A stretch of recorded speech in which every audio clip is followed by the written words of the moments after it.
activando el micro y preguntando sobre cualquiera de los temas que estemos en ese momento abordando. Siempre es preferible intervenir en el momento, quitarnos la duda, hacer esa reflexión, si algo de lo que yo digo en un momento dado choca con lo que ustedes saben o con lo que han leído o lo que han oído en otras formaciones, pues es un excelente momento para poder entrar en ese pequeño debate y solucionarlo. Así que la invitación está ahí, presente, y espero que la tomen, ¿de acuerdo?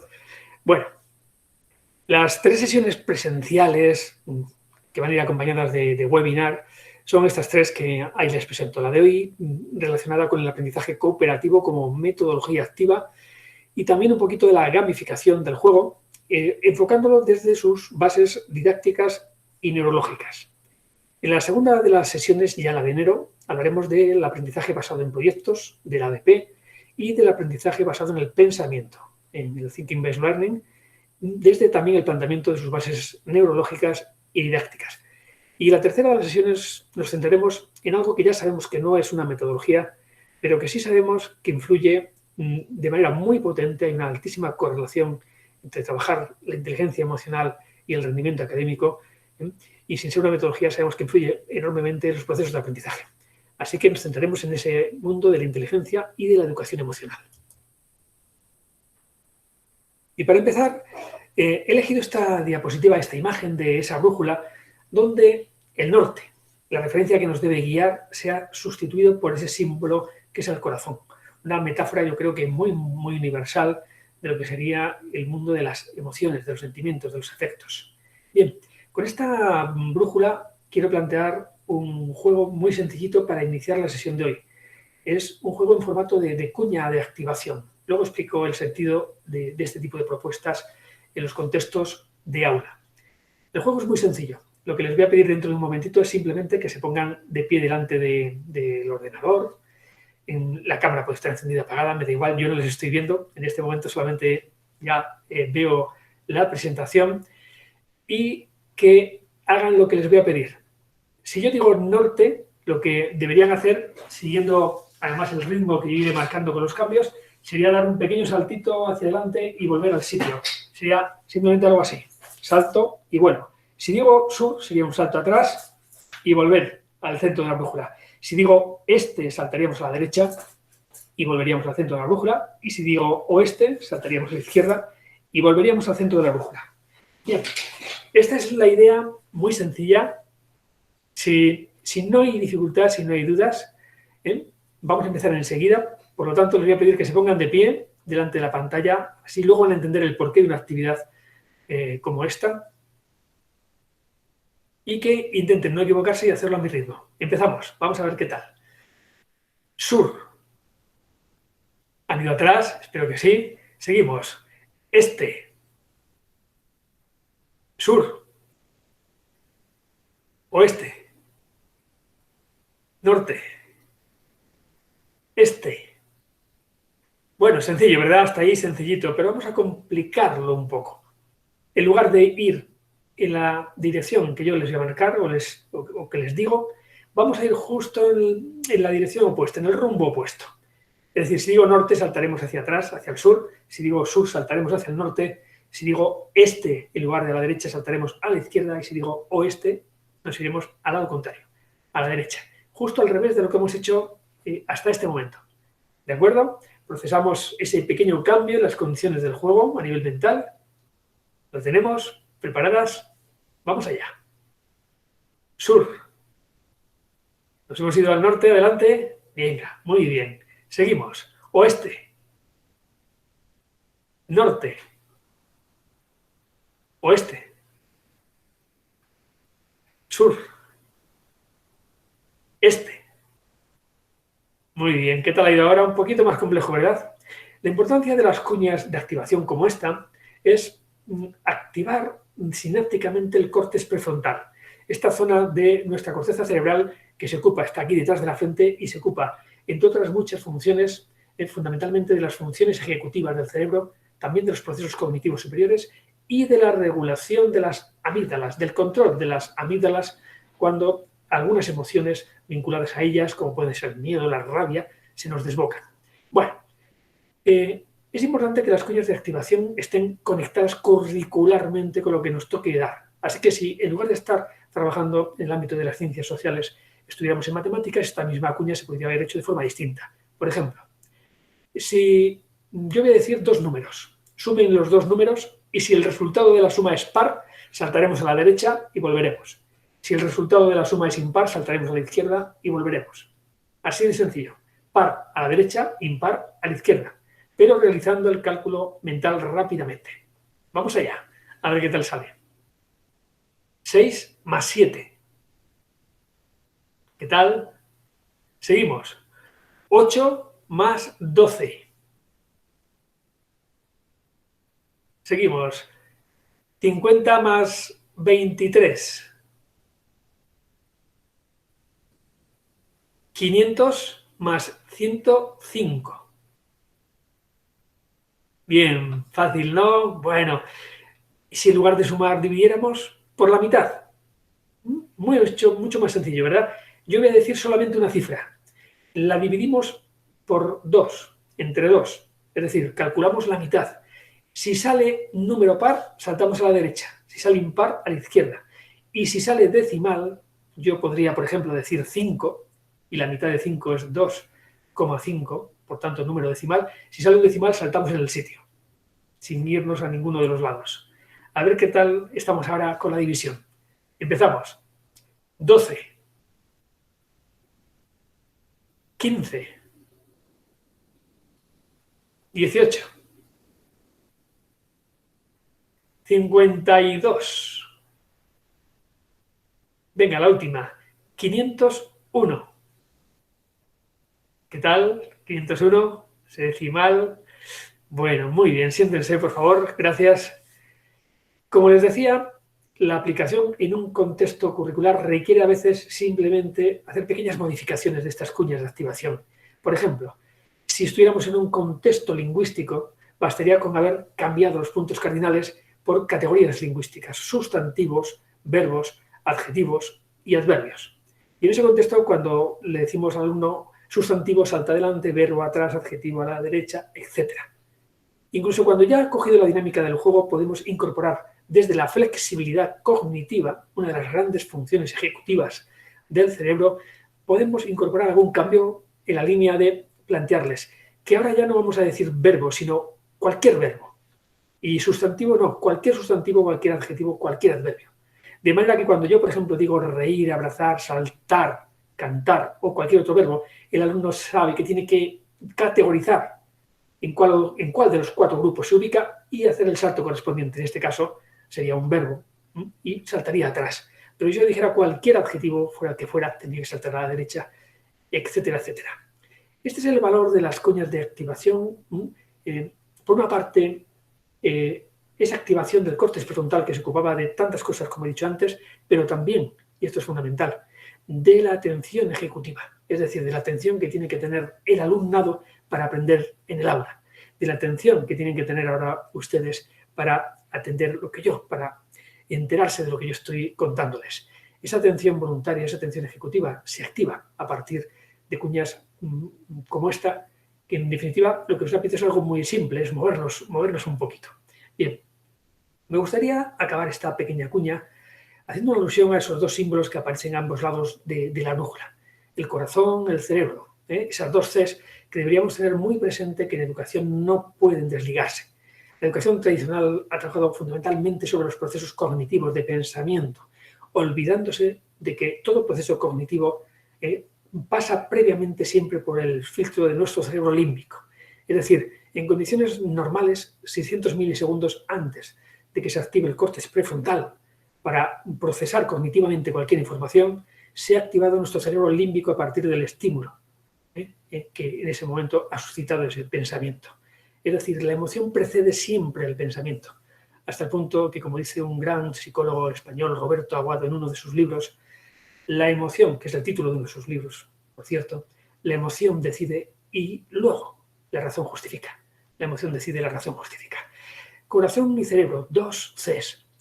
Pero no me gustaría dejar de lado que hay alguna C más. Hay tres Cs en definitiva Y esas 3 Cs, que son muy importantes en la educación, deberían siempre cooperar. Cuerpo, corazón y cerebro. Por eso hemos empezado moviéndonos un poquito, pero sobre todo entendiendo que el cuerpo al final es el sustrato base desde donde se configuran, desde donde emerge cualquier emoción y cualquier proceso cognitivo. Hay toda una línea de investigación en el ámbito de la neurociencia liderada por un gran neurocientífico, Guy Cleston. Tiene muchas publicaciones, una de ellas es la de la inteligencia corporal, que avalan la idea tan potente de que la inteligencia corporal está en la base del desarrollo de cualquier otra inteligencia del ser humano.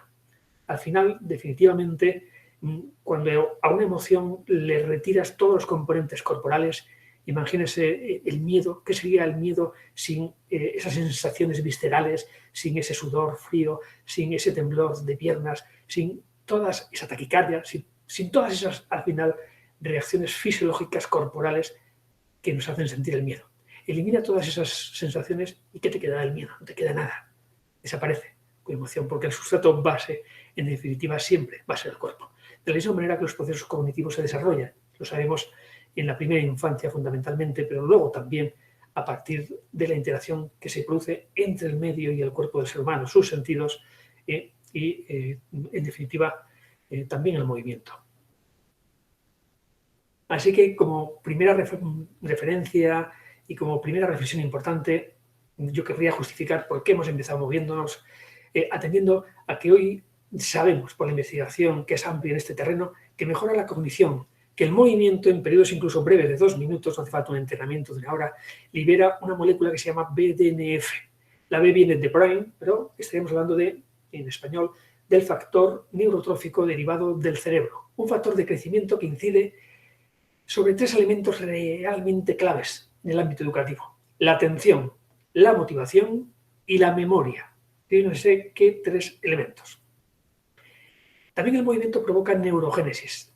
Al menos hay un par de zonas del cerebro donde hoy día sabemos que durante toda la vida podemos seguir generando nuevas neuronas. Una de ellas es en el hipocampo, la zona de nuestro cerebro límbico que se encarga de gestionar las memorias a largo plazo, también las memorias emocionales. Por tanto, clave, absolutamente clave en los procesos de aprendizaje. Y el movimiento es el principal factor, junto con el aprendizaje, que activa los procesos de neurogénesis en esta zona del cerebro. Se inhibe el cortisol, que es muy interesante esta inhibición, por cuanto yo creo que sabemos que el cortisol, cuando se pasa de los límites homeostáticos, dentro de los cuales obviamente el cortisol hace una función a nivel orgánico muy importante y positiva para nuestro organismo, pero cuando se pasa ya en exceso de esos límites, empieza a fastidiarnos bastante, a nivel inmunológico, a nivel metabólico, pero también en cuanto a la afección que se produce sobre el hipocampo, que acabo de mencionar. Es decir, cuando estamos con mucho nivel de estrés de cortisol, podemos perder información, podemos incluso quedarnos en blanco. Esa experiencia de quedarse en blanco, de perder información, por ejemplo, ante un examen, que sabíamos mucho más de lo que al final fuimos capaces de plasmar en el papel el día del examen, yo creo que es una experiencia que hemos vivido todos en algún momento de nuestra vida. Bueno, pues la inhibición del cortisol es interesante porque además el cortisol forma parte de un bucle muy estudiado a nivel neurológico que conecta el cortisol, es decir, las glándulas suprarrenales donde se activa, con las amígdalas cerebrales. Y en ese bucle, la activación del cortisol provoca la activación de la amígdala y la liberación de noradrenalina, que es la química del miedo, de la ansiedad, también de la rabia.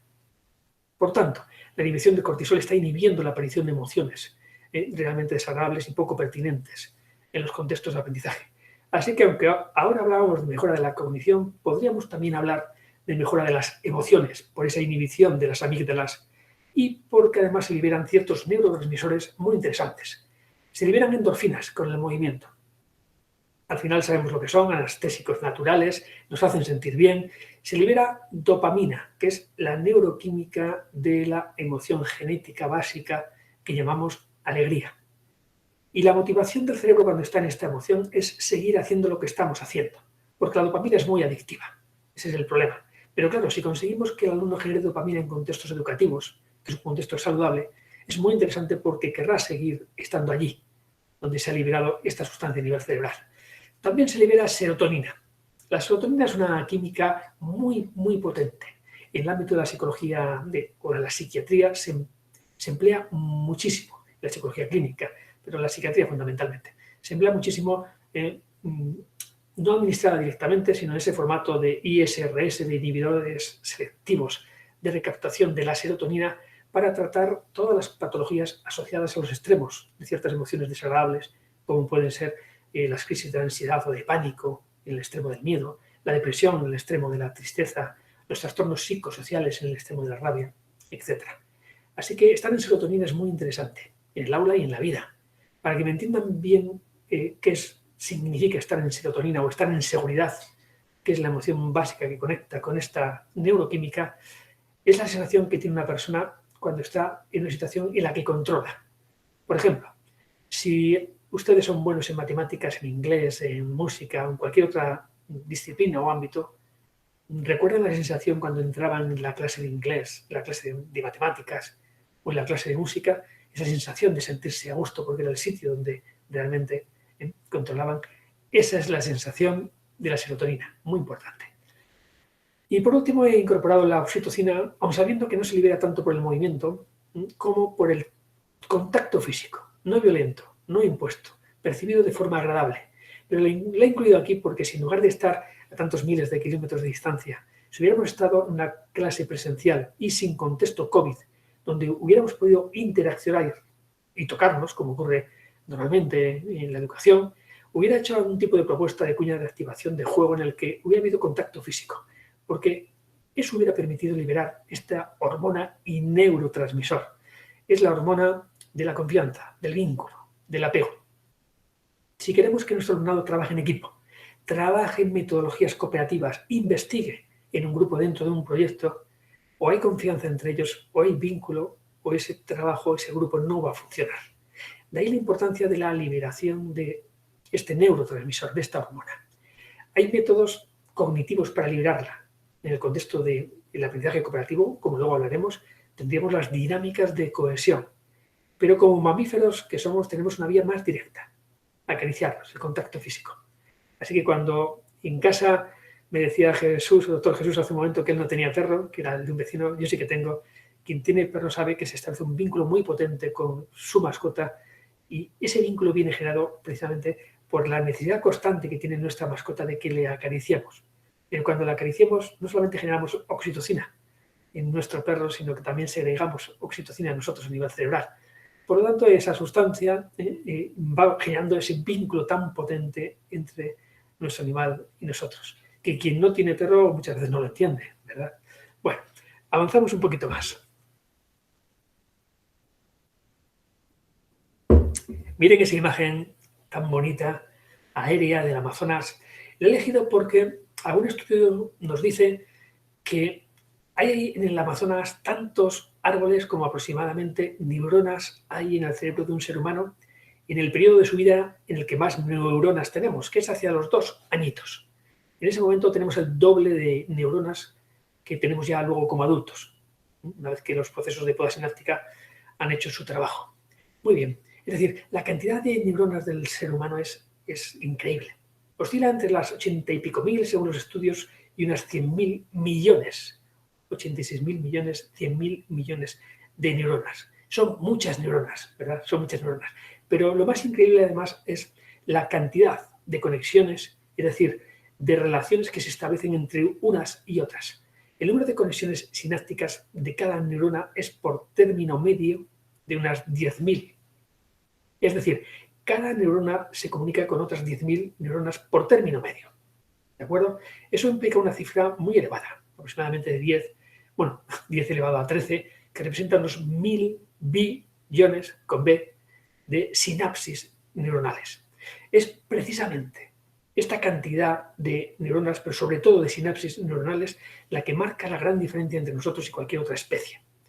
Las neuronas del ser humano no son muy diferentes analizadas individualmente a las neuronas de una sardina o de un saltamontes. Son muy parecidas. Lo que es realmente diferente es la cantidad de neuronas que tenemos respecto a esas otras especies y, por supuesto, la cantidad de sinapsis neuronales que somos capaces, al final, de generar. Así que el conectoma humano es increíblemente rico, complejo, y es lo que explica por qué pensamos. Somos capaces de pensar, en definitiva, crear, imaginar con el cerebro y no lo hacemos con los riñones o cualquier otro órgano de nuestro cuerpo. Precisamente ese número de sinapsis neuronales es aproximadamente el número de hojas que se estima que hay en todos los árboles de la Amazonia. Una cifra increíble, ¿verdad? Bueno, les voy a proponer un ejercicio muy sencillito. Si tienen por ahí a mano una hoja, un lápiz, un bolígrafo, dibujen, por favor, no hace falta que sean 10 neuronas, sino 10 puntitos un poquito gordos, así, en columna. Más o menos como les estoy enseñando ahí en la imagen, me dibujan 10 puntitos que van a representar a 10 neuronas presinápticas. Es decir, aquellas neuronas que son las que transmiten información a otras neuronas. ¿Las tenemos las 10? Bueno, pues luego me dibujan enfrente, abriendo un espacio entre ellas, otras 10 neuronas, que van a ser las 10 neuronas postsinápticas. Es decir, las que van a recibir la información desde las anteriores. Bueno, en la realidad, toda neurona recibe información, pero a su vez luego la transmite. Por lo tanto, actúa de forma pre- o postsináptica en función de lo que le toca en cada momento.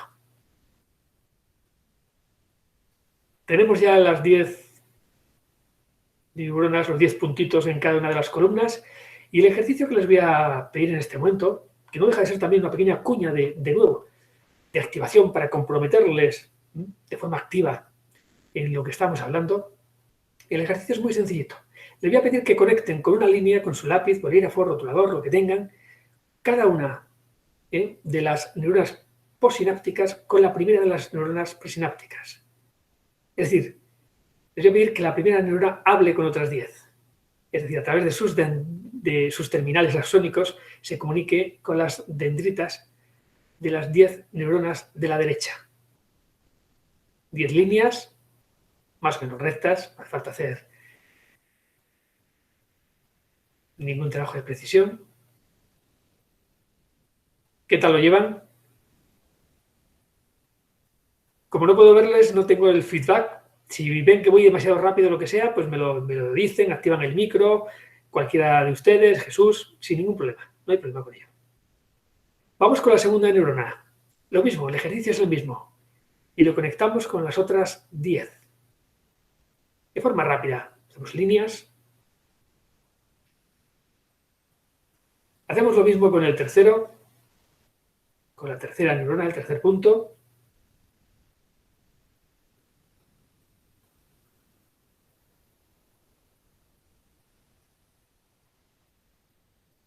Vamos con la cuarta.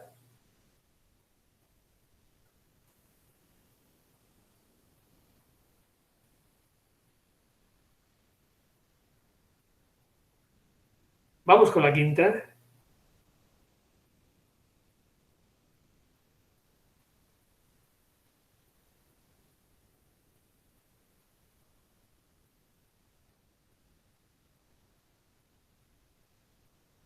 Y yo creo que aquí ya puede ser incluso ya suficiente. Porque si ya hemos llegado a la quinta neurona, nos damos cuenta de que esto empieza a enredarse y mucho. Si yo continuara con la sexta, con la séptima, la octava, la novena, la décima, pueden hacerlo si quieren en casa, por supuesto.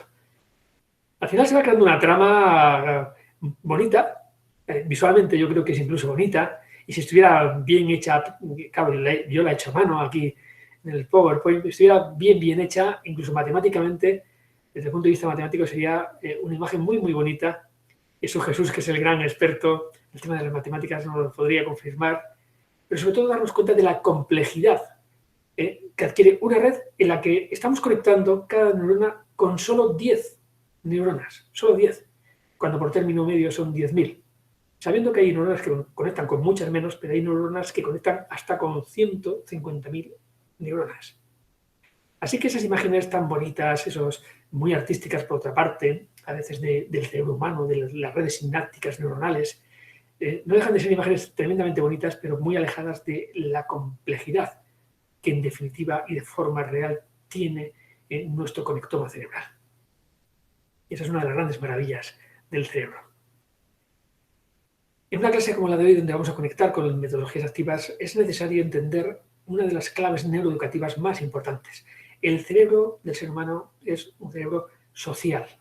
David Sousa es uno de los grandes estudiosos, grandes neurocientíficos que ha planteado, junto con David Bueno también, han planteado la importancia del cerebro social hasta el punto de considerar que puede que sea esta característica de nuestro cerebro, el cerebro social, el aprendizaje social, la que ha marcado la diferencia evolutiva de nuestra especie respecto al resto de las especies que nos acompañan en la Tierra. Es decir, siendo una especie que no tenemos un cuerpo a nivel locomotor y muscular excesivamente dotado respecto a otras especies, es decir, si nos remontamos a nuestros orígenes como especie hace 200.000 años, como Homo sapiens sapiens, y teníamos hambre, cuando perseguíamos una especie más pequeña que nosotros, una liebre, un conejo, hasta la liebre corría mucho más que nosotros. Y cuando queríamos huir de una especie que se nos quería comer porque era mucho más grande que nosotros, también esa especie corría más que nosotros. Eso parecía un grave problema y, sin embargo, nos hemos comido a la especie pequeña y nos hemos comido a la especie grande. ¿Por qué? Porque hemos sabido trabajar de forma social, trabajar de forma colaborativa. Y precisamente esa capacidad de no solamente de trabajar juntos, sino de aprender juntos, de aprender desde el aprendizaje compartido con otros seres humanos y desde la experiencia de otros, es lo que nos diferencia de otras muchísimos miles de especies que también cooperan. Cooperan hasta las hormigas, lógicamente, las abejas, pero de forma muy automatizada y sin haber evolucionado. Hace 5 millones de años las hormigas cooperaban igual que ahora. Sin embargo, la forma que tiene el ser humano de cooperar hoy día es muy diferente a la que tenía hace 200.000 años, por ejemplo. Ha evolucionado muchísimo. Bueno, esta naturaleza social del cerebro, investigada, por ejemplo, por Sousa, es bastante conocidas las imágenes de sus investigaciones en torno a el cerebro de un niño cuando está escuchando la explicación del profesor y por resonancia, bueno, por escaneo cerebral se percibe, se muestra la activación sináptica que se está produciendo. Cuando se muestra ese cerebro y se compara con el cerebro de ese mismo niño cuando está trabajando en equipo con su grupito de compañeros, lo que se muestra es que la activación sináptica es muchísimo más potente siempre en el trabajo en grupo, independientemente de lo complejo que sea cuando trabajamos solo. Bueno, esta realidad del cerebro social justificaría por sí sola que la metodología cooperativa fuera realmente una metodología que debería estar mucho más presente de lo que está en los contextos educativos. En la metodología cooperativa, el cerebro social depende en muy buena medida al final también de ciertas neuroquímicas y ya antes he mencionado la importancia de la oxitocina para generar vínculo, apego, confianza. Bueno, este neurotransmisor que se segrega en el hipotálamo, pero bueno, también en algunas otras zonas del cerebro, va a generar siempre, va a potenciar el vínculo entre la madre, el padre y el hijo, entre la pareja, entre las personas de un mismo equipo. Al final lo que sabemos es que la oxitocina, también la vasopresina, pero en menor medida, va a generar vínculo entre las personas de nuestros círculos más cercanos. Pero también tenemos que tener en cuenta una cosa. De la misma manera que genera vínculo con las personas que tenemos cerca, hay estudios que muestran que cuando a otras personas las percibimos como una amenaza, aunque no lo sean, no tiene por qué ser una amenaza real, cuando al otro se le percibe como una amenaza, el aumento de oxitocina puede generar justo el efecto contrario. Es decir, mientras que con tu grupo cercano, tu familia, tus amigos, tu contexto de trabajo, está promoviendo conductas prosociales, de confianza, de generosidad, respecto al otro que ves como una amenaza, lo que hace es disminuir ese tipo de conductas. Esto tenemos que tenerlo muy en cuenta a la hora de, por ejemplo, trabajar en equipos cooperativos para ver cuándo es interesante modificar esos grupos que sabemos que son estables, que duran bastante tiempo, pero que no pueden ser eternos. Porque si no, al final lo que generamos es grupos muy cohesionados, pero que perciben a los otros grupos como los otros. Y cuando esos otros llegan a un momento que se pueden percibir como algo muy diferente a nosotros, llegamos a sentir que pueden ser una amenaza. Y en ese momento las conductas prosociales lo que hacen es justo inhibirse en lugar de favorecerse. Bueno, la oxitocina también sabemos que disminuye el cortisol e inhibe la amígdala y, por tanto, por la inhibición de la amígdala y de la noradrenalina, inhibe la aparición del miedo, de la ansiedad, pero también, lo hemos comentado antes, de la rabia. Es decir, disminuye las conductas agresivas cuando tenemos circulante esta hormona, este neurotransmisor. Si bien hay estudios con ratonas que muestran que efectivamente administrarles dosis altas de oxitocina disminuyen su agresividad, salvo salvo si sus crías son atacadas. Porque en ese contexto de que sus crías corren peligro vital, el aumento de oxitocina provoca un aumento de la agresividad en las hembras. Y esta es una conclusión muy, muy curiosa porque habitualmente no se le atribuye nunca a la oxitocina un aumento de la agresividad. Y vemos que en determinado contexto se puede producir.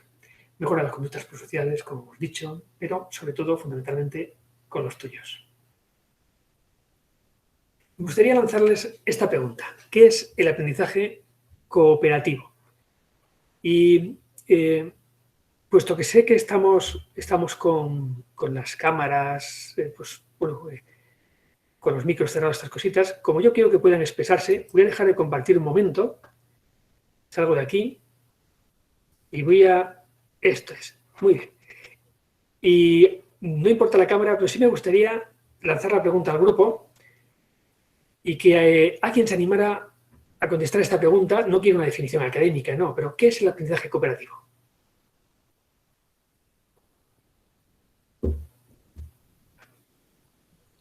Cuando con pares estás aprendiendo, supongo, por ejemplo, con tus compañeros de salón, entre ambos o entre equipos, empiezan con preguntas detonantes a construir el conocimiento entre ellos. Muy bien, Samara, muchas gracias por intervenir. Te agradezco que hayas activado tu micro. Voy a explicarles por qué he lanzado la pregunta al grupo. Habitualmente cuando lanzamos una pregunta al grupo, puede ser esta o cualquier otra en un contexto de aula, nuestra intención debería ser, se supone, movilizar cognitivamente las cabezas de todo nuestro alumnado en torno a la pregunta que hemos lanzado. Pero sabemos muy bien los docentes que lo que habitualmente sucede es que cuando lanzamos una pregunta al grupo, la mayoría de las veces cuesta mucho tener una respuesta. O a lo mejor responde, pero siempre responde la misma persona o dos personas, pero el resto de la clase se inhibe. ¿Por qué ocurre esta inhibición? Por muchos motivos, pero todos ellos tienen que ver, en definitiva, con algún estado emocional que provoca esa inhibición de ese comportamiento de respuesta.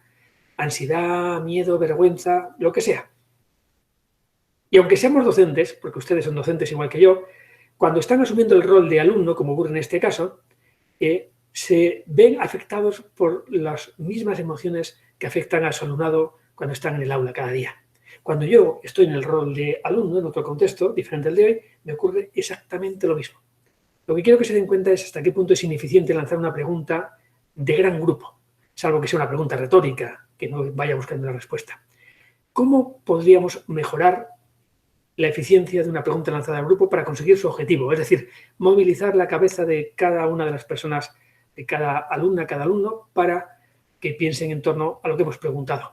Una posibilidad sería que la pregunta se respondiera por escrito, cada uno en su cuaderno, luego ya lo revisaríamos.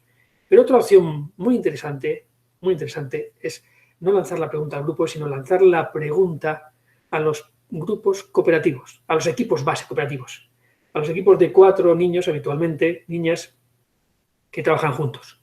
Porque en el contexto del equipo base, en el contexto amigable de mi pequeño grupo, ahí lo que vamos a observar es que ya las vergüenzas, las timideces, esas cositas suelen desaparecer. O si aún, en algún caso, a algún niño, incluso en el contexto del pequeño grupo de 4 personas, le cuesta hablar entre sí en torno a la pregunta, ahora es difícil que lo hiciéramos, pero imagínense que yo ahora dijera, vamos a juntarnos en pequeños grupos. Beatriz, Estefanía, Carmen formarían un pequeño grupo, y si estuviéramos con la posibilidad de juntarnos físicamente, hablen sobre qué es el aprendizaje cooperativo, por favor. Y luego ya Samara, por ejemplo, Jesús y Moni, pues hablen ustedes de lo mismo. ¿Qué es el aprendizaje cooperativo? Que es la pregunta que yo he lanzado. A los pocos minutos, el 100% de las personas de cada grupo, es el 100% de la clase en definitiva, ya está reflexionando, ha aportado su visión, su opinión sobre la pregunta que hemos planteado. El 100%. Sin embargo, en el contexto anterior, yo sé que Samara ha pensado sobre la respuesta, pero no tengo ninguna certeza, ninguna evidencia de que el resto de personas ha podido pensar sobre esa respuesta. No sé si entiende la gran diferencia entre lanzar la pregunta al grupo o lo que sería lanzar la pregunta, en definitiva, a los grupos base cooperativos. Y eso ya, por otra parte, nos está mostrando el poder que tiene, en definitiva, el aprendizaje cooperativo respecto a otras situaciones de gran grupo en el aula. Vuelvo a compartir la pantalla. Esta era la pregunta, ¿verdad? que es el aprendizaje cooperativo. Por lo tanto, repensemos muy bien al final cómo formulamos nuestras preguntas y repensemos hasta qué punto solamente trabajar desde un formato cooperativo absolutamente básico, que es júntense en el equipo y empiecen a hablar sobre esta pregunta, ya condiciona una respuesta muy, muy diferente en nuestro alumnado. Dos cabezas piensan mejor que una. Esto es evidente. Aquí, este es un reto que yo suelo lanzar también en mis clases para demostrar a mi alumnado, y es una pequeña cuña también de activación, va en la misma línea de lo primero que hemos hecho. Suelo lanzarla a mi alumnado para demostrarles el poder del aprendizaje social, de trabajar en equipo frente al trabajo individual. Y lo que les suelo plantear es lo que voy a plantear también ahora a ustedes. Este es el problema, ¿cuántos triángulos hay en esta imagen? Y ahora ustedes lo van a hacer individualmente en casa, empiecen a contar, por favor, el número de triángulos y me van a ir llevando la respuesta una vez que los hayan contado. Van a poner en el chat de este Meet, van poniendo la respuesta. Y Jesús, por favor, cuando algún compañero o compañera ya incorpore la respuesta, pues si no le importa, activa el micro y me la comparte, porque yo no lo veré. En un formato de clase cooperativa, pasaríamos siempre por esta fase individual, que es la que ya están haciendo en este momento. Es decir, contar el número de triángulos, anotarlo en el cuaderno de forma individual, en este caso ustedes en el chat. Y luego el paso siguiente, porque a mí no me importa la respuesta individual en este caso, sino la respuesta de equipo, sería, se juntan las 4 personas del equipo base y comparten sus respuestas porque lo que yo quiero es la respuesta al problema dada por el equipo, no la dada por los individuos, por los miembros del equipo. Y en esa situación, lo que ocurre habitualmente es muy interesante. A ver si Jesús nos va diciendo si alguien ya va encontrando el número.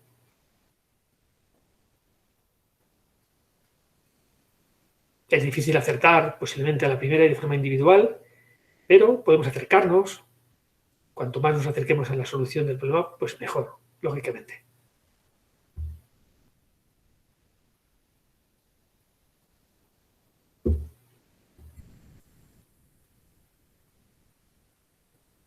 ¿Qué tal, Jesús? ¿Tenemos alguna respuesta en el chat?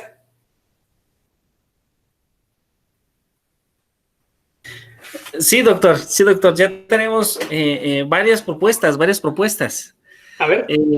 Mire, Estefanía Espinal nos dice que son 22. Muy bien. Y Moni Delgado dice que son 24. Carmen Ortiz dice que son 21. Y Samara Guzmán dice que son 25. Bueno, hay diferentes opiniones. Perfecto. Y eso es lo interesante, además, en los contextos de trabajo cooperativo. Ahora imagínense que todas ustedes formaran un mismo equipo. Y entonces Samara, que ha dicho 25, aunque yo no daría ninguna indicación al respecto, cuando hubieran expuesto sus resultados a este problema, cada miembro del equipo, seguramente Samara hubiera intentado convencer al resto del equipo por qué son 25 y no son 21 o no son 24, que son el resto de respuestas. La verdad es que se han acercado mucho todos ustedes. Pero en ese proceso de intentar demostrar dónde están los 25 triángulos que decía Samara, puede ser que aparezca algún triángulo que Samara no había visto, pero haya visto otra persona. O incluso aparezca ahora en esa segunda revisión un triángulo que no había visto nadie, pero ahora sí que lo vemos en equipo. Y al final la respuesta de equipo, y esto es lo potente, lo valioso, se acerca siempre mucho más a la respuesta correcta o incluso atina en la respuesta correcta respecto a la aproximación que se había hecho en las respuestas individuales. La respuesta correcta, la más precisa a este problema, son 27. 27. Si siguen probando luego en algún momento y ven que no eran con los 27, me lo digan porque les mando yo el triángulo solucionado, sin ningún problema. Hay 27 triángulos. Pero a través de cuñas como esta, hay muchas en el contexto del cooperativo, muchas dinámicas que van en esta línea. Al final intentamos poner el peso y la mirada del alumno en la importancia de trabajar en equipo para obtener mejores resultados a nivel cuantitativo y también a nivel cualitativo. Todas estas teorías, al final, que avalan el cerebro social, podríamos remontarlas desde un punto de vista no neurológico, sino pedagógico, a Vygotsky y a su famosísimo modelo del socioconstructivismo. Y atendiendo allí a los postulados básicos del socioconstructivismo, sabemos que el conocimiento no es producido por el profesorado, es el alumno el que construye el conocimiento. Ahora bien, como somos seres sociales, el alumno construye su propio conocimiento, pero en contextos sociales y culturales. Esta fue la gran aportación de Vygotsky. Y en esa comparación, en esa diferencia entre lo que el alumno es capaz de aprender de forma individual y lo que el alumno es capaz de aprender cuando trabaja con otras personas, con sus iguales, es decir, con la ayuda de sus iguales o con la ayuda del adulto, emerge el concepto tan conocido de Vygotsky de la zona de desarrollo próximo. Esa diferencia entre lo individual y lo social. Y que de alguna manera ahora, con los descubrimientos sobre cómo aprende el cerebro humano, se ha vuelto a poner en valor desde esa certeza de que además el funcionamiento de las redes sinápticas y de la consolidación de los aprendizajes se produce de forma social en el caso de los seres humanos. ¿Qué aprende el alumnado con el aprendizaje cooperativo? Esta sí que es una pregunta retórica, no la lanzo al grupo, porque yo les voy a dar la respuesta rápidamente. Lo primero que va a aprender, y eso es muy importante reconocerlo, son contenidos curriculares. Trabajar en el cooperativo no se puede trabajar en vacío sobre algo etéreo, inexistente. Cuando aplicamos una estructura cooperativa, sea la que sea, un puzzle, un lápiz es al centro, hay que hacerlo sobre un contenido curricular, matemático, lingüístico, de la disciplina que sea, pero sobre un contenido curricular. Por tanto, se aprende la materia, las asignaturas. Ahora bien, también se aprenden competencias básicas o clave. De esas dos maneras se las conocen en unos países o en otros.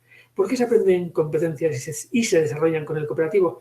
Porque independientemente del área en la que estemos, la asignatura en la que estemos trabajando desde un formato de estructura cooperativa, sí o sí se va a poner en juego la competencia lingüística, las competencias comunicativas. Porque en cualquier estructura cooperativa el alumnado va a tener que hablar mucho, hablar, dialogar, escucharse, va a tener incluso también casi siempre que leer y que escribir. Por tanto, esa competencia se va a cubrir plenamente. Y además desde contextos muy significativos, que es lo que le da ese enfoque más competencial. En segundo lugar, en cualquier contexto de trabajo cooperativo van a emerger las competencias sociales y ciudadanas por cuanto las normas que rigen el trabajo cooperativo y que demuestran que un alumno es capaz de cooperar, precisamente son normas que tienen que ver con habilidades sociales. Luego veremos algunas de ellas. En tercer lugar, también lo que hoy sabemos es desde los marcos teóricos de la competencia de aprender a aprender y de la competencia de autonomía e iniciativa personal, con diferentes nombres, pequeños cambios en un país u otro, pero en definitiva, en los marcos teóricos de ambas competencias se plantea el aprendizaje cooperativo como una de las estrategias más potentes para el aprendizaje a lo largo de la vida. Así que 4 competencias al menos se van a poner en juego sí o sí cuando trabajamos desde estas metodologías. Si además la propuesta del APC al centro lo hemos hecho para resolver 4 problemas de matemáticas, estaremos incorporando la competencia matemática o cualquier otra en función de la asignatura que estemos trabajando.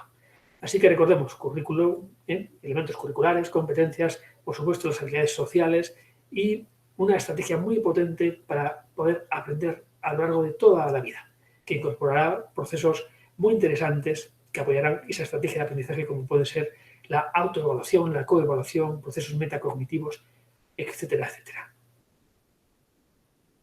Los ámbitos para trabajar el aprendizaje cooperativo, y aquí sigo el modelo del programa CAAC, Cooperar para Aprender a Cooperar, de la Universidad de Vic, un programa que fue creado, dirigido fundamentalmente por Pere Pujolàs, un referente importantísimo en este tipo de metodología aquí en España, incluso a nivel mundial. Murió hace ya 4 o 5 años, pero el trabajo que Pere Pujolàs, junto con el equipo de la Universidad de Vic, Ramón Lago, y unas cuantas personas, ha tenido mucha repercusión, al menos en España, en cuanto a difusión de esta metodología por todo el territorio nacional.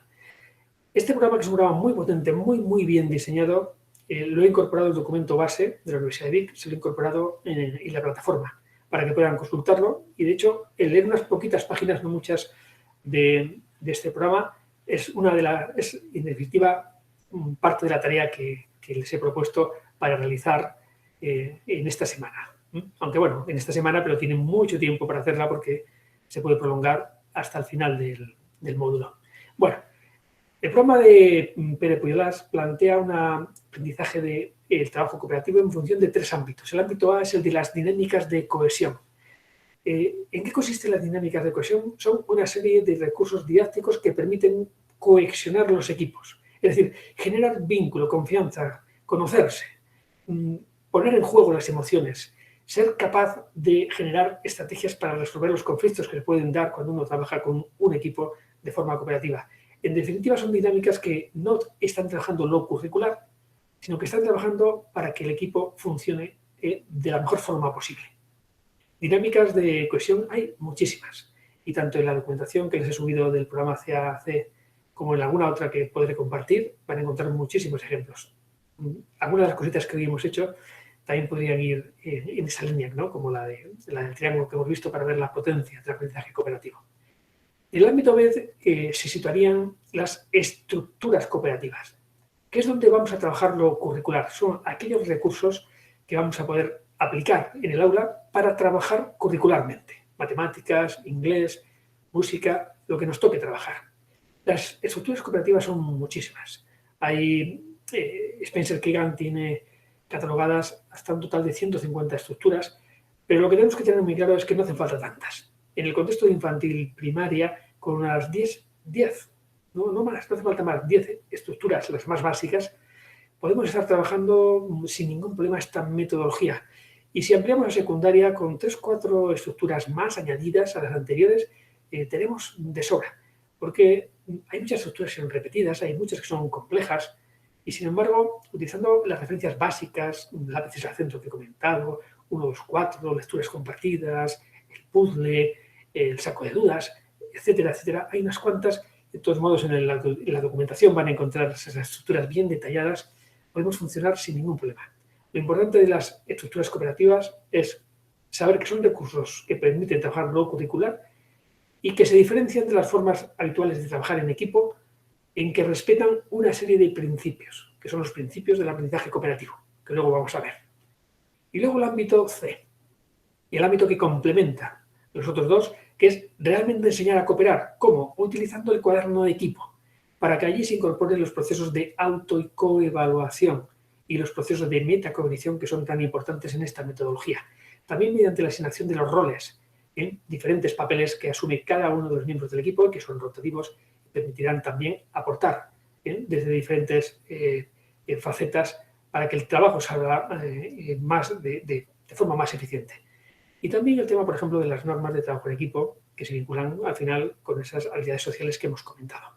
Bueno, la metodología cooperativa se sustenta en estos 3 ámbitos, en definitiva, y no deberíamos saltarnos ninguno, porque un gran error que se ha cometido a menudo en los centros ha sido querer trabajar solamente desde lo curricular con estructuras cooperativas, olvidándonos de cohesionar los equipos, olvidándonos de las dinámicas de cohesión.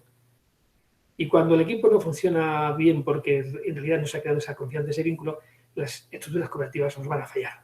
Así que es importante trabajar desde las 3 dimensiones. Ejemplos de dinámicas de cohesión, pues hay muchísimas en la bibliografía, pero en cualquier caso yo voy a poner en práctica una para que la vivan también ustedes en este momento.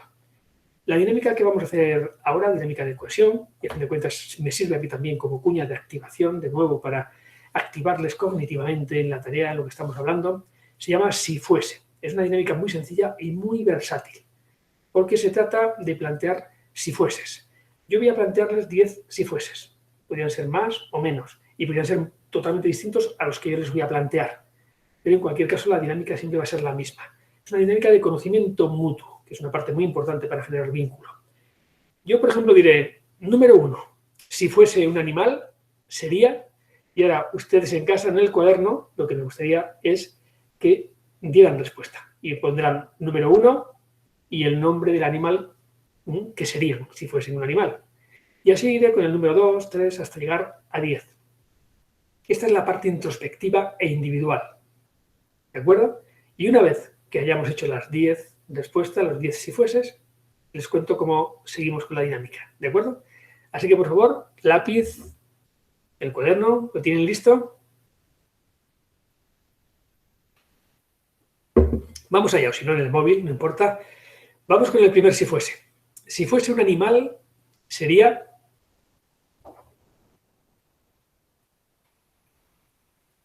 No lo pensemos demasiado, simplemente esa respuesta. La emoción decide, luego la razón ya justificará. Segundo, 2. Si fuese un color, sería...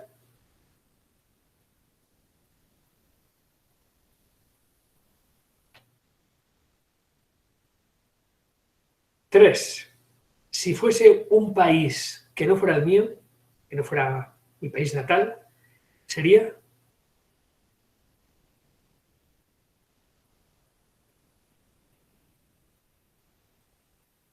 4. Si fuese una emoción, un sentimiento, sería...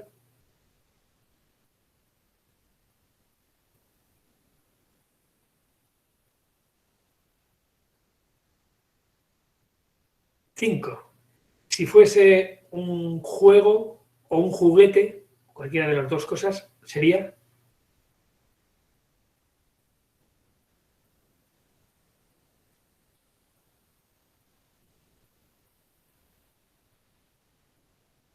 6. Si fuese un mueble, un tipo de mueble, sería...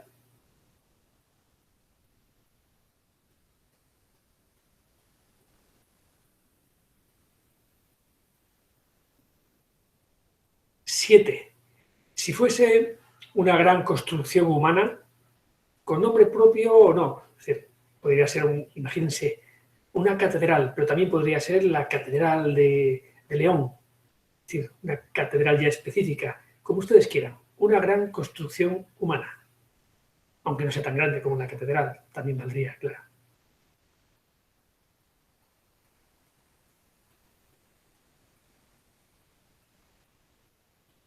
8. Si fuese un instrumento musical, sería...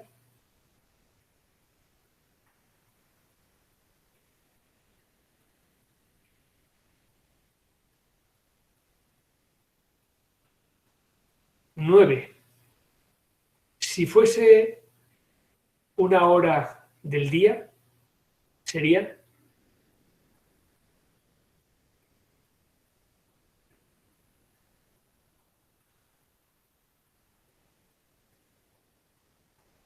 10. Si fuese un mes del año, sería...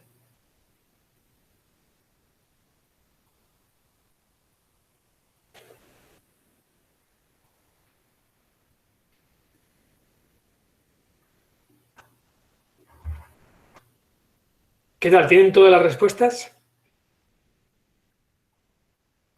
Dejo un momento de compartir también. Vale. Y lo que les voy a pedir ahora es que hagamos la parte que en realidad deberíamos hacer en un contexto de aula cooperativa. Ahí trabajaríamos con nuestros equipos base. Como tampoco somos muchas personas, en realidad estamos 5, podemos tener aquí un equipo de 5 personas. Yo lo que les voy a pedir es que en este momento compartan sus micros, abran los micros y ahora vamos a compartir esas respuestas que hemos dado en el contexto de nuestro equipo base, que sería, en realidad estamos como un solo equipo. Y la idea es de la siguiente manera.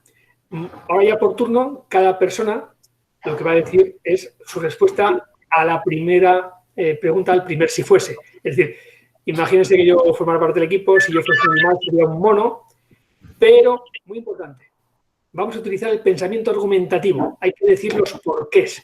Sería un mono porque... Y es en el porqué donde yo les aportaría información sobre mí mismo. En realidad lo que les da información sobre mí no es que yo haya elegido el mono, sino el por qué yo he elegido el mono. Eso es lo que les explica cómo soy yo. Así que, por favor, activamos los micros si no les importa. Y así empezaremos con el número 1, que sería el si fuese un animal. Y Estefanía nos comparte el equipo base. En un contexto de aula, todos los equipos funcionarían a la vez, lógicamente, y el profesor únicamente iría moviéndose entre los equipos un poco para estar allí acompañando la actividad. Sí, comento. Soy Rosy, nada más que estoy en el chat de mi hija, por eso Vale, soy Rosy, ¿eh? perfecto, Rosy. Yo, si fuese animal, sería un águila. Me gusta mucho la libertad, me gusta mucho aspirar a cosas, a superarme, a ser mejor persona, pero a veces soy, contrario a lo que ahorita se estaba planteando, a veces soy muy individual, muy hacer las cosas yo sola y este planteamiento me parece interesante, el trabajar en equipo, en colaborativo. Genial la respuesta, muy bien explicada. Samara, adelante. Sí, yo también coincidí como águila real o puma. El águila real es uno de los animales más rápidos, más veloces, y creo que es el único que a determinada edad se arranca todo, las plumas, las uñas, todo para rediseñarse. Muy bien, muy bien. Se dan cuenta cómo no es tanto el animal como los porqués los que nos dan información, porque podemos elegir el mismo animal pero por motivos distintos. Ahora, ya el hecho de haber elegido un mismo animal ya establece un punto de conexión entre Samara y Rosy. Es importante darnos cuenta de que en el cooperativo vamos a configurar grupos heterogéneos porque sabemos que aprendemos de las personas que son diferentes, que la diferencia nos enriquece. Pero nunca podremos trabajar con alguien si no encontramos algo que nos una con ese alguien. Y con cada miembro del equipo, cada persona tiene que encontrar un punto de unión. Aquí ya empezamos a encontrar puntos de unión entre Rosy y Samara y eso es lo interesante. Por favor, Moni. Sí, pues yo, la respuesta sobre qué animal sería, elegí una hormiga. ¿El por qué? Sí, las admiro mucho. A pesar de ser aparentemente tan pequeñas, son muy fuertes, trabajan en equipo, previenen su alimentación,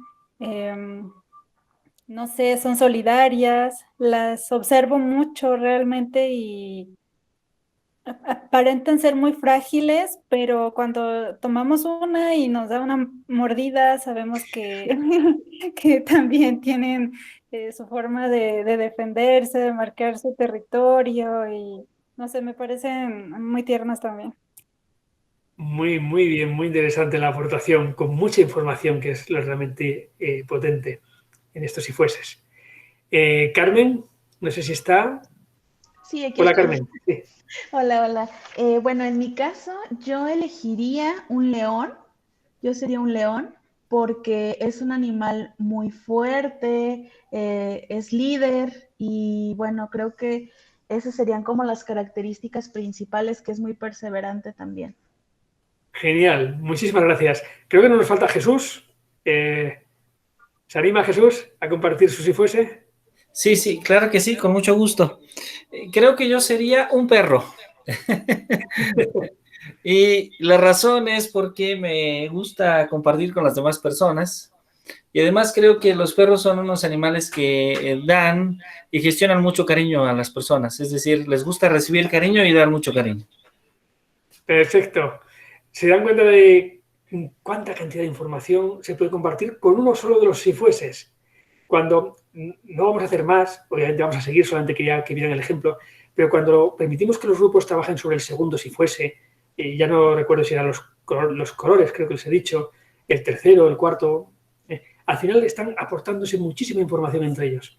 Permitir que el alumnado se conozca es permitir que se generen conexiones, vínculos, que a partir de ahí, incluso cuando les proponemos luego que piensen sobre cuál puede ser el nombre del equipo, a partir de esas conexiones que se han creado, a veces rápidamente surge un nombre que más o menos todos comparten.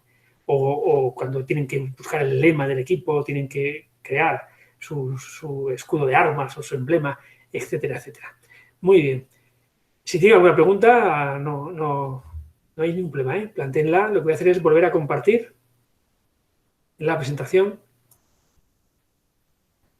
para recuperarla. Aquí estamos.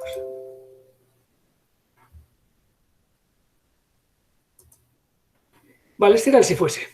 Cambiemos las preguntas y cambiará de forma importante lo que es la dinámica para presentarse al alumnado, pero la esencia va a ser siempre la misma, de conocernos mejor, que es lo que en definitiva persigue. A veces incluso yo he jugado, en lugar de hacerlo verbalmente, con cartitas, barajas, en los cuales aparecen los diferentes si fueses, diferentes a estos que hemos visto, pero cada alumno levanta por turno uno de los si fueses y lo lee a los demás. Por ejemplo, ahí puede ir, si fuese una esponja, ¿qué absorbería? Y entonces él da su respuesta y los demás también dan su respuesta. Y esa carta se retira y el siguiente coge la siguiente carta, etcétera, etcétera. Es decir, cambiamos un poco la situación de la dinámica y se puede emplear de forma repetida en algunos otros momentos también. Hay muchas dinámicas, cambio de trono, la hamburguesa. Bueno, estas son dinámicas, cambio de trono es una dinámica de conocimiento, la hamburguesa es una dinámica de mucha interacción corporal, porque los niños al final representan las diferentes partes de una hamburguesa, panecillo de arriba, panecillo de abajo, loncha de queso, hamburguesa, pepino, y en ese proceso vamos jugando a que somos cocineros y van colocándose en la colchoneta, que es la bandeja, formando hamburguesas muy extrañas en diferentes órdenes, para que luego llegue el cocinero, que somos nosotros, y no las comamos. ¿Cómo las comamos? Pues lo que hacemos es añadir un poco de tomate, una pelota gigante, y les empujamos, y ese es metafóricamente la acción de que no las comemos, y entonces derrumbamos la hamburguesa sobre la colchoneta. Bueno, no deja de ser una actividad muy divertida, pero que propicia mucho lo que sería el contacto corporal. Sabemos que ahora no es el momento, pero esto es coyuntural. Obviamente al final va a pasar, sabemos que va a pasar, aunque nos cueste ver el final, ¿verdad? Pero en esos procesos de encontrar dinámicas que permitan esa interacción, ese contacto físico en contexto de juego agradable, asumido de forma agradable, sabemos que estamos liberando la oxitocina y por tanto generando vínculo. Buenos y malos espíritus. Bueno, en la documentación que les paso hay muchos ejemplos de dinámicas, me pueden preguntar también en cualquier momento. El siguiente de los ámbitos que les comentaba eran las estructuras y principios básicos del aprendizaje cooperativo. Los principios son los que en definitiva definen cuáles son las estructuras y qué no es una estructura cooperativa. Estos principios básicos se basan en los 5 principios de los hermanos Johnson, de David y Roger Johnson, pero que fueron adaptados por Spencer Kagan y por Pere Pujolàs, en su momento también en España. Y en lugar de 5 quedaron en 4. Pero estos 4 que les voy a presentar, del modelo de Kagan y Pujolàs, creo que realmente explican la esencia de una estructura cooperativa. En primer lugar, tiene que producirse interdependencia positiva, es decir, un único objetivo. O todos ganamos o no gana nadie. La interdependencia positiva es justamente lo contrario a lo que sería la interdependencia negativa o los procesos de competición. En la interdependencia negativa, para que yo gane, tú tienes que perder. En la interdependencia positiva, para que yo gane, tú tienes que ganar. Ese es. Todos para uno y uno para todos. El segundo de los principios es el de responsabilidad individual y grupal. Cada miembro del equipo es responsable de su aprendizaje y también del aprendizaje de los demás. De la misma manera, cada uno es responsable de su tarea, del rol que le toque en todo momento, pero también de hacer que los demás cumplan el rol que les toca en cada momento. Esto es interesante. Tercero de los principios, interacción simultánea, es decir, nadie tiene que estar parado. No vale uno trabajando y los demás mirando. Todo el mundo trabaja a la vez, no siempre haciendo lo mismo. Muchas veces sí. A veces estamos haciendo lo mismo, pero en procesos individuales para luego ponerlos en común. Luego a veces son cosas distintas, pero nadie está parado. Y además esa interacción hay que trabajarlo mucho con los peques, tiene que ser estimuladora. Es decir, cuando alguien del equipo falla, cuando alguien del equipo comete un error o incluso lo que hace puede perjudicar al equipo, las interacciones que sabemos que van a provocar un cambio positivo en su conducta y en su rendimiento se basan en la retroalimentación positiva y estimuladora. La crítica por per se no aporta nada a nadie. Así que trabajar con el alumno para que cuando alguien mete la pata en el equipo seamos capaces de decirle no te preocupes, la próxima vez lo vas a hacer mejor y además te vamos a ayudar. Eso es importante también. Y luego el cuarto y último de los principios, que es el de participación igualitaria. Aquí no vale, no os preocupéis, chavales, que yo esto lo controlo muy bien, lo hago yo, que se me da genial. No. Lo que tiene que garantizar toda estructura es que todos tienen oportunidad de intervenir. Y por eso casi siempre establecen de forma muy clara los turnos de intervención para que todos participen. ¿Vale? No es lo mismo, pero un poco cuando hemos planteado en el juego la dinámica de cohesión del si fuese, que primero individualmente respondíamos, estamos dando la oportunidad a que todo el mundo participe en las mismas condiciones. Y que luego en la segunda fase de la dinámica planteábamos, por orden, cada uno decía su si fuese al primero de los si fueses, luego al segundo, estamos garantizando la participación igualitaria. En este caso era la dinámica, pero las estructuras funcionan de la misma manera. Un ejemplo de una muy conocida, muy elemental, es la 1-2-4. Los equipos base de 4 personas, así que primero individualmente sobre el problema que se plantee, aquí sería el nombre del individuo, del alumno, el nombre de su equipo, aquí se plantea el problema, la pregunta, sea la que sea, incluso en contextos de educación física, porque habitualmente siempre aparecen los contextos lingüísticos, matemáticos, también son muy versátiles, se pueden aplicar en cualquier contexto. En baloncesto 2x2, 2 contra 2, ¿dónde me sitúo si defiendo al jugador sin pelota? Y ahora, 1-2-4 significa que una vez que se ha puesto aquí la pregunta, el problema, en el recuadro del número 1, yo como individuo doy mi respuesta, la que yo creo que es correcta para este problema. Pero luego se junta cada individuo con su compañero de hombro, su pareja, dentro del equipo. Y ahí cada uno aporta su respuesta. En la casilla número 2 no van las dos respuestas, sino va a ir la respuesta compartida por la pareja. Quiere decir que si estamos de acuerdo con la respuesta del otro y el otro está con la mía es porque hemos coincidido y puede haber un sumativo, pero si uno de los dos no está de acuerdo con lo que el otro ha dicho, tenemos que entrar en procesos de diálogo porque al final a la número 2 tiene que ir una respuesta compartida por ambas personas. Y luego ya cada una de las parejas se junta con la otra pareja, llegamos al 4 y desde la aportación de las dos parejas llegamos a una respuesta consensuada de equipo. Un ejemplo con más chiquitines de infantil se podría aplicar en una actividad tan sencilla como esta. De forma individual, cada niño colorea de naranja si el olor de lo que aquí ve es agradable y de verde si es desagradable. Luego se junta con su pareja de hombro y van a empezar a tener que discutir si han coincidido en el color o a veces lo que para uno puede ser agradable, el olor del pollo, a lo mejor para el otro niño si no le gusta el pollo es desagradable. Y tienen que intentar llegar a un acuerdo, a ver cómo se consigue eso. Y luego finalmente de la pareja se pasa al equipo base. O, un último ejemplo, un presentador de televisión dijo: el gráfico muestra un aumento alarmante del número de robos en un solo año. Aquí tenemos el gráfico. Año 2019, año 20. ¿Consideráis que la afirmación del presentador es una interpretación razonable del gráfico? Fundamental la respuesta. Así que ahora ya en la casilla número 1 cada uno tendrá que dar su opinión a este problema y justificar además su respuesta, luego pareja, luego en equipo. Y si miramos un poquito el gráfico, a lo mejor lo que el presentador dijo no es demasiado razonable, porque el aumento posiblemente es bastante escaso respecto al volumen total de casos. Y es precisamente el cómo se ha dibujado la gráfica lo que puede llevar a un error visual. Y esto se utiliza mucho en los contextos de prensa, incluso a veces en televisión, para manipular de alguna manera los procesos de información. Bueno, vemos que 1-2-4 es muy eficiente para resolver problemas, pero también para preguntas abiertas. Podríamos plantear una situación de, por ejemplo, qué medidas podemos tomar en casa o en el centro educativo para disminuir nuestro impacto ambiental y desde ese planteamiento, fíjense que cada uno puede aportar ideas en la casilla número 1, que luego se pueden unir a las ideas de su compañero en el número 2 si son todas aceptadas como válidas, y luego se incorporan a las del equipo, con lo cual al final en la casilla número 4 tenemos una serie de ideas mucho más numerosa que lo que teníamos en la casilla número 2 y de las que teníamos, por supuesto, en la número 1. Es decir, es también muy versátil a la hora de trabajar en el aula. Los equipos base cooperativos, yo creo que la estructura que habitualmente que se suele repetir más es la que aquí les muestro, con la única, la única condición de, por supuesto, de que ningún alumno dé la espalda a la zona principal del aula donde se sitúa el encerado, la proyección o el docente. ¿Que estarán de lado? Obviamente que sí, pero no girar las mesas para tener a personas en la espalda, que es lo que sería problemático. Y un pasito más allá, y es algo también bastante habitual, cada vez más visto, es girar las dos mesas que están en la parte opuesta del encerado, de manera que ahora ya la mitad de la clase está al frente del encerado, al frente del profesor.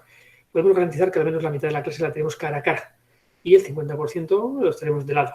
Esta situación mejora sustancialmente respecto a la anterior, ¿de acuerdo? Y es un cambio muy, muy sencillito. Pero se mantiene también la posibilidad de trabajar con el compañero de hombro, que sería en este caso aquí, y el compañero de frente, en este caso sería aquí, y aquí serían ellos, respetando un poco la formulación clásica de las mesas.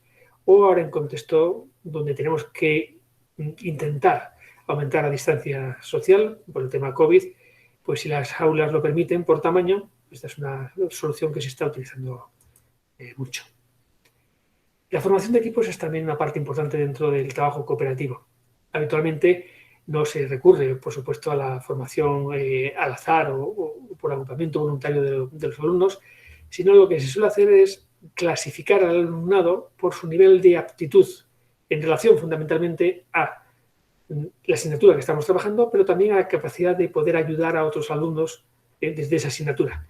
Es decir, si estamos en matemáticas, un alumno que sea muy bueno en matemáticas podrá estar en el primer grupo, el grupo rojo, el de los más aptos, pero con la condición de que también tenga habilidades sociales, socioemocionales que le permitan ayudar a otros. Porque si no es el caso, en el equipo rojo no nos vale. Dividimos a la clase, independientemente del número de personas que la integren, en 4 grupos. El grupo de los más ayudadores, los que más actitud tienen, el rojo. El grupo de los que más ayuda van a necesitar, el grupo verde. Y luego tenemos 2 grupos del mismo número, que serían los de intermedios, nivel intermedio. Y ahora ya a partir de aquí, para formar nuestros equipos base, simplemente juntamos el primer alumno del equipo rojo, los 2 primeros del azul y el primero del verde. Y luego hacemos lo mismo con los diferentes alumnos, emparejando y configuramos todos los grupos. Se darán cuenta de que este primer grupo presenta como grupo en conjunto un nivel de actitud mayor que el último, a pesar de que haya miembros en cada uno, miembros de todos los grupos.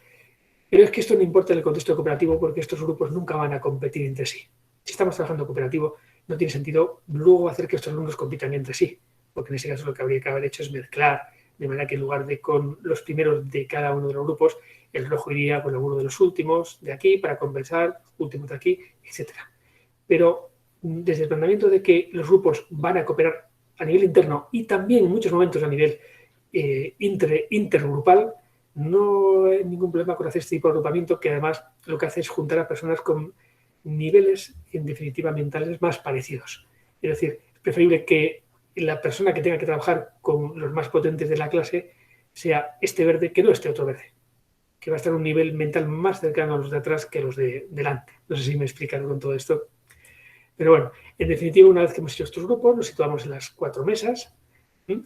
Y lo único que garantizamos es que las 2 personas de nivel intermedio las tengamos en diagonal, para que cuando tengamos que trabajar con la pareja de hombro, nunca trabajemos azul con azul, y cuando tengamos que trabajar con la pareja de frente, tampoco trabajemos azul con azul. ¿Por qué? Porque azul con azul son demasiado parecidos. Entre ellos no se pueden ayudar. Sin embargo, al azul le ayuda muy bien el rojo o el rojo, y al verde le ayuda muy bien el azul o el azul. Y de forma excepcional también incluso el rojo. Pero los azules van a poder ayudar tanto en el formato de pareja de hombro o pareja de frente al nivel azul.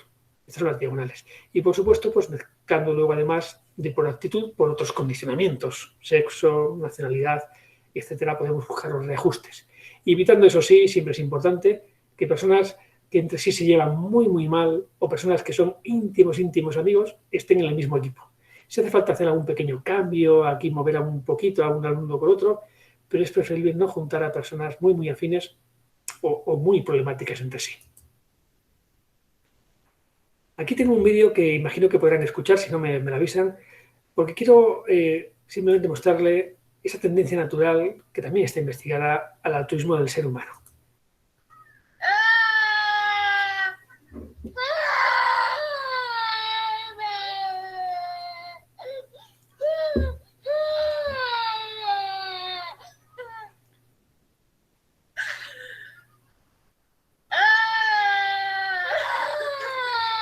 Bueno, vamos a dejarlo aquí.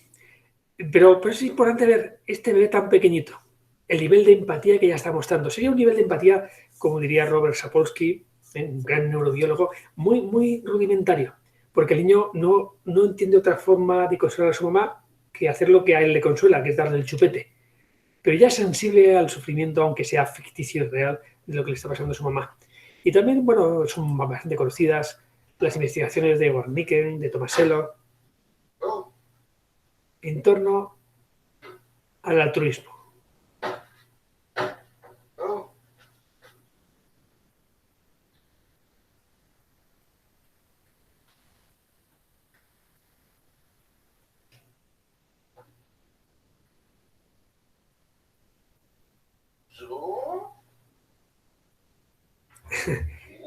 Se repiten diferentes situaciones,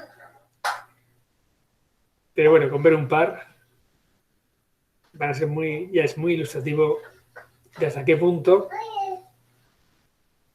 el ayudar a los demás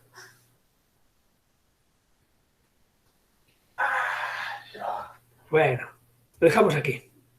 Bueno, evolutivamente parece que es bastante interesante para nuestro cerebro, para nuestra supervivencia como especie, darnos cuenta de que en la medida que ayudamos a los demás, nos estamos ayudando también a nosotros.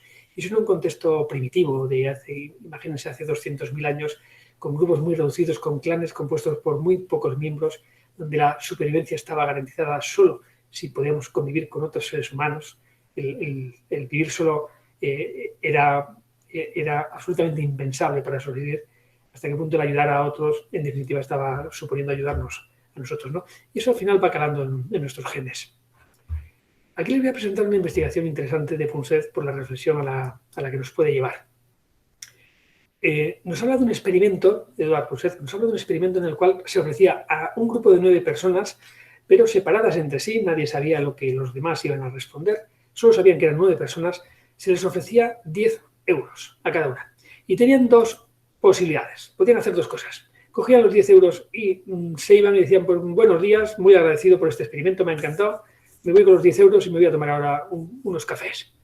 O bien la segunda posibilidad era, rechazaban los 10 euros y en el caso de que 5 personas al menos del grupo de 9 tomaran esa misma decisión, entre ellos no podían hablar, no se veían, pero si 5 personas al menos tomaban la decisión de rechazar los 10 euros, es decir, pensaban en grupo, en el beneficio del grupo, antes que en el propio beneficio, se les iban a dar 20 euros, no 10, sino 20, sabiendo, mucho cuidado, sabiendo que estos 5 se llevarían 20, pero los otros 4 que habían decidido irse, en este caso, con los 10 euros, se llevaban sus 10 más los 20, se llevaban 30. O sea, los que se habían comportado de forma más individualista, menos prosocial, salían más beneficiados todavía, pero bueno, a fin de cuentas ellos ganaban. Claro, también sabiendo que si en lugar de 5 eran menos, eran a lo mejor 4, los demás, los que habían elegido los 10 euros, iban con 10 euros y ellos se iban sin nada.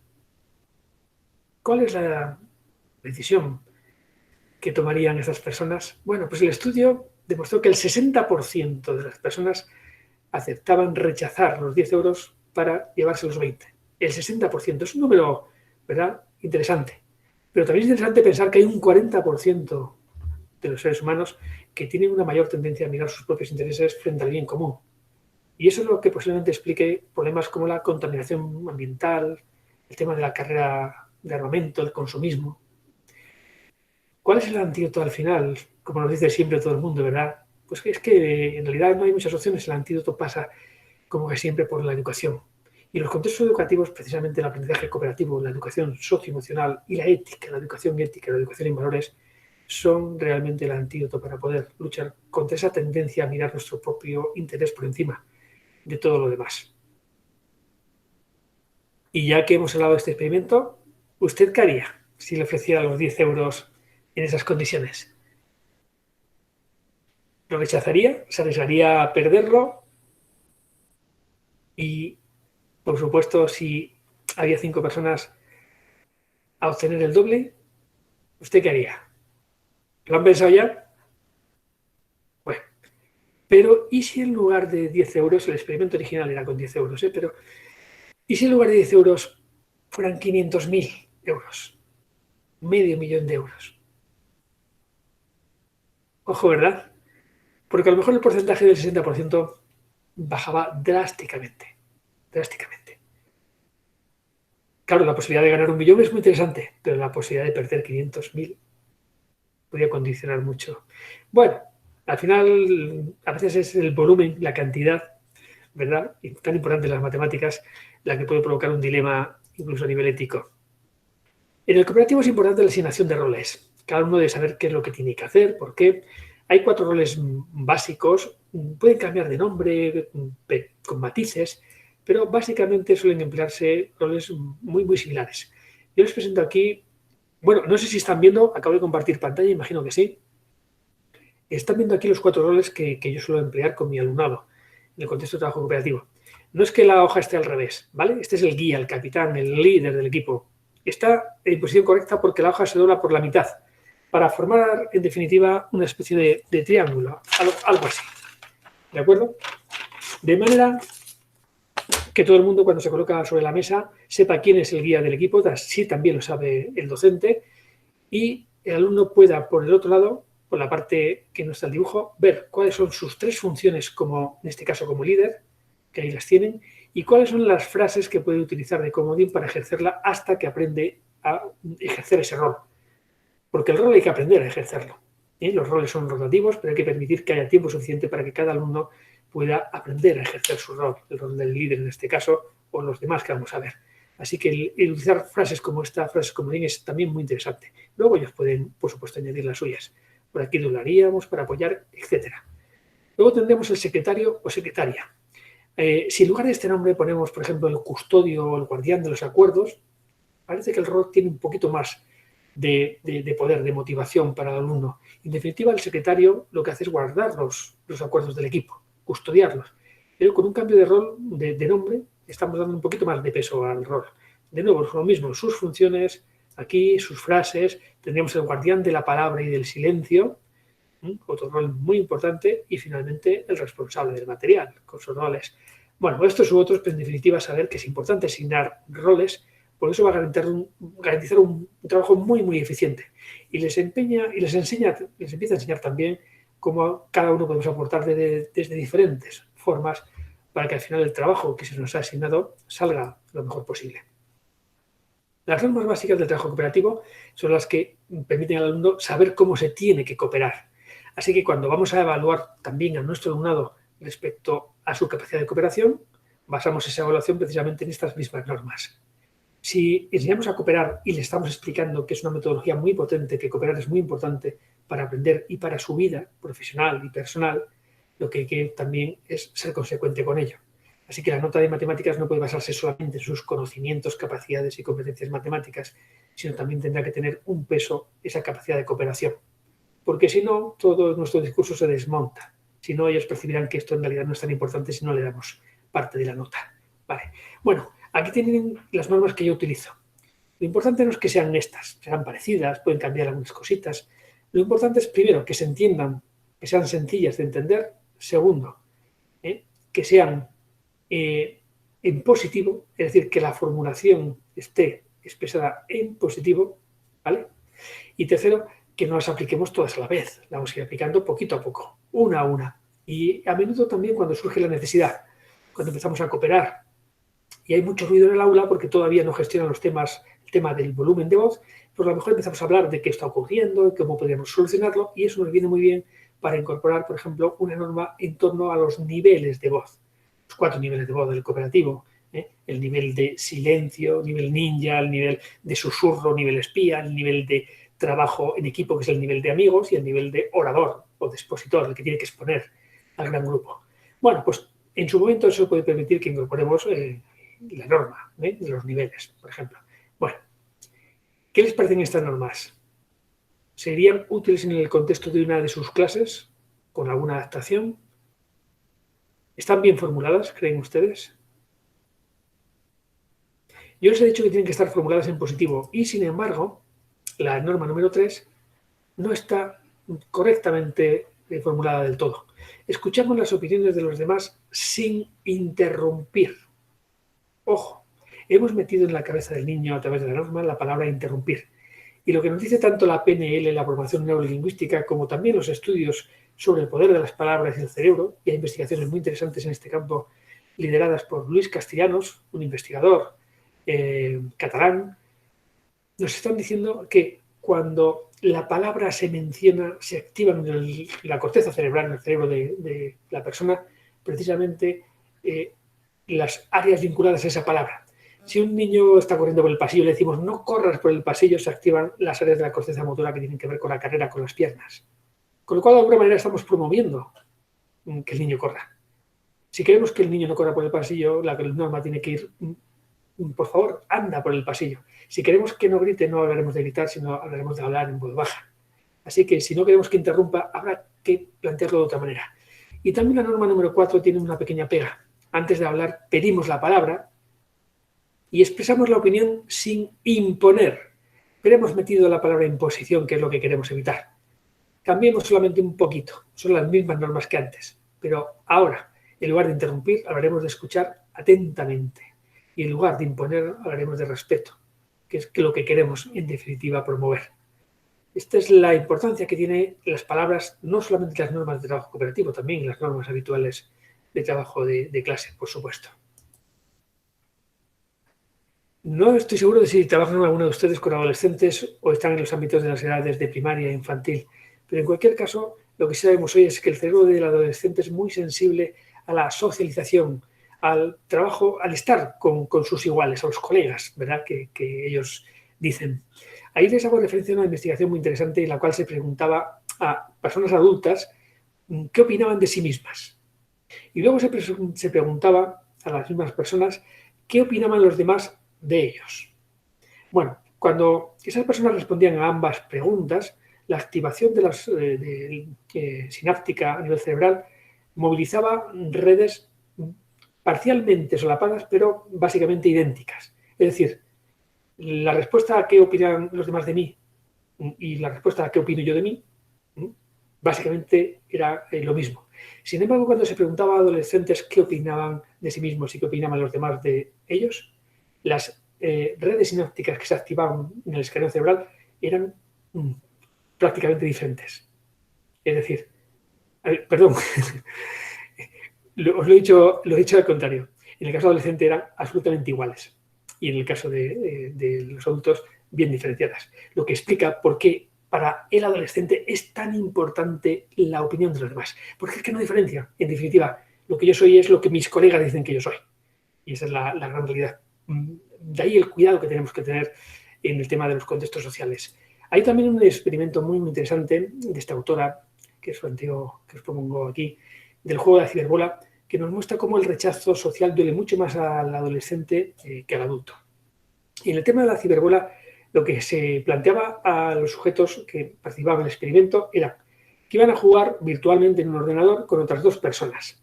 Cada una de las personas estaba representada por un puntito que formaban un triángulo equilátero. Y el juego consistía en pasarse una pelota entre las tres personas. Se pasaban la pelota, la tenían que recoger y se la pasaban a cualquiera de los otros dos jugadores. En realidad no había otros dos jugadores. Estaban jugando contra el ordenador, pero ellos no lo sabían. Bueno, cuando empezaba el juego y estaba jugando un adulto, llegaba un momento en que los otros dos jugadores dejaban de pasar la pelota al sujeto experimental. Que pasaban olímpicamente de él y se pasaban la pelota entre ellos. Bueno, cuando esto ocurría, ¿qué pasaba en el cerebro del adulto? Bueno, lo primero que ocurría es que se activaban las amígdalas, que tienen que ver con la rabia, le hemos dicho, el miedo, rabia, y la ínsula, eso implica la aversión. Se activaba eso, quiere decir que se producía un rechazo a esa situación, pero enseguida en el adulto se activaba el córtex prefrontal, venía al auxilio para de alguna manera justificar, bueno, pues al final qué tontada, esto no es más que un juego. Cuando al final del experimento se le preguntaba al adulto cómo se había sentido en este experimento del juego de la ciberbola, pues bueno, decirme, pues está bien, es un juego interesante, vale. Cuando esto se hacía con adolescentes, el mismo juego, lo que ocurría es que se activaba también la amígdala y la ínsula, pero de forma mucho más potente. Y lo que ocurría es que la activación del córtex prefrontal era mínima.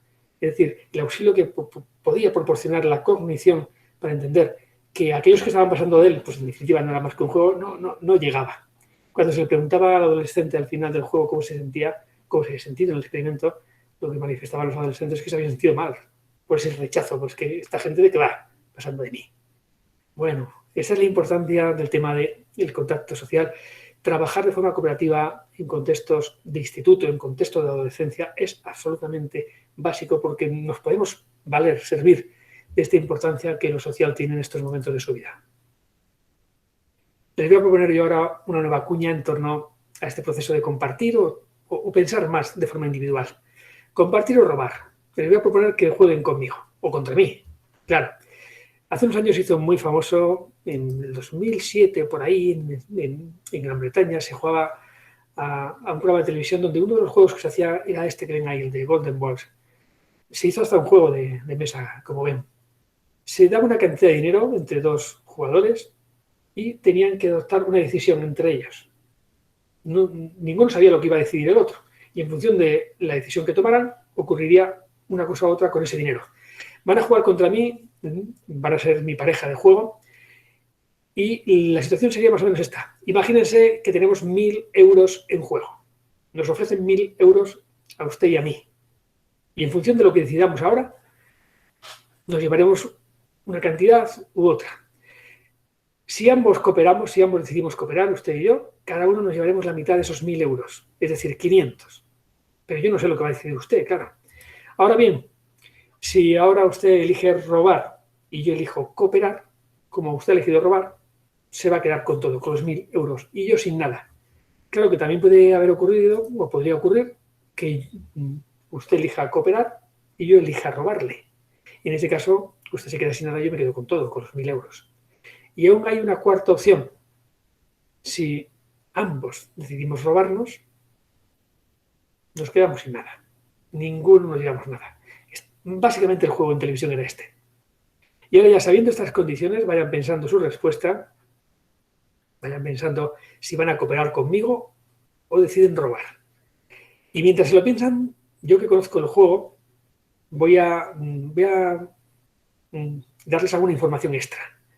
Realmente, siendo lógico, aplicando el pensamiento lógico, parece más interesante matemáticamente robar que cooperar.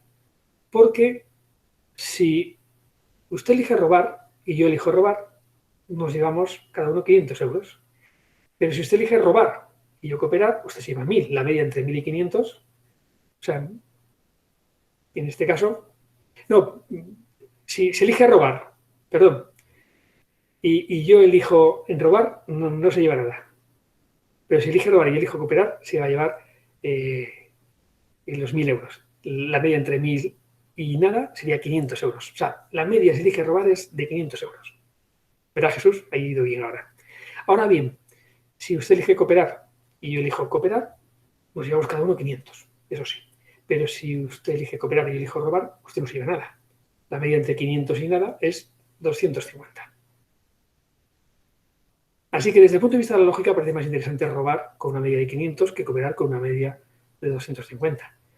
Pero bueno, en cualquier caso, esto es por si lo quieren tener en cuenta en su decisión. ¿La han tomado ya? ¿Cooperan o roban?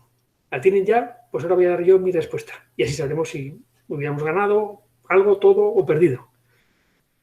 Bueno, pues siendo lógico, yo he decidido robar. Ya les he comentado que es lo más lógico. Puedo ganar más. Tengo más probabilidades. No probabilidad, pero una media mayor de ganancias si elijo robar. Esto sería lo que me mandaría a la lógica. Yo que conozco la lógica del juego. Sin embargo, no ha sido esa mi respuesta. No. Lo siento porque yo también soy una persona emocional y creo que los valores, la ética es muy importante en la vida. He elegido en definitiva cooperar. Así que no sé lo que han elegido, pero si han elegido cooperar, nos hubiéramos llevado 500 euros cada uno.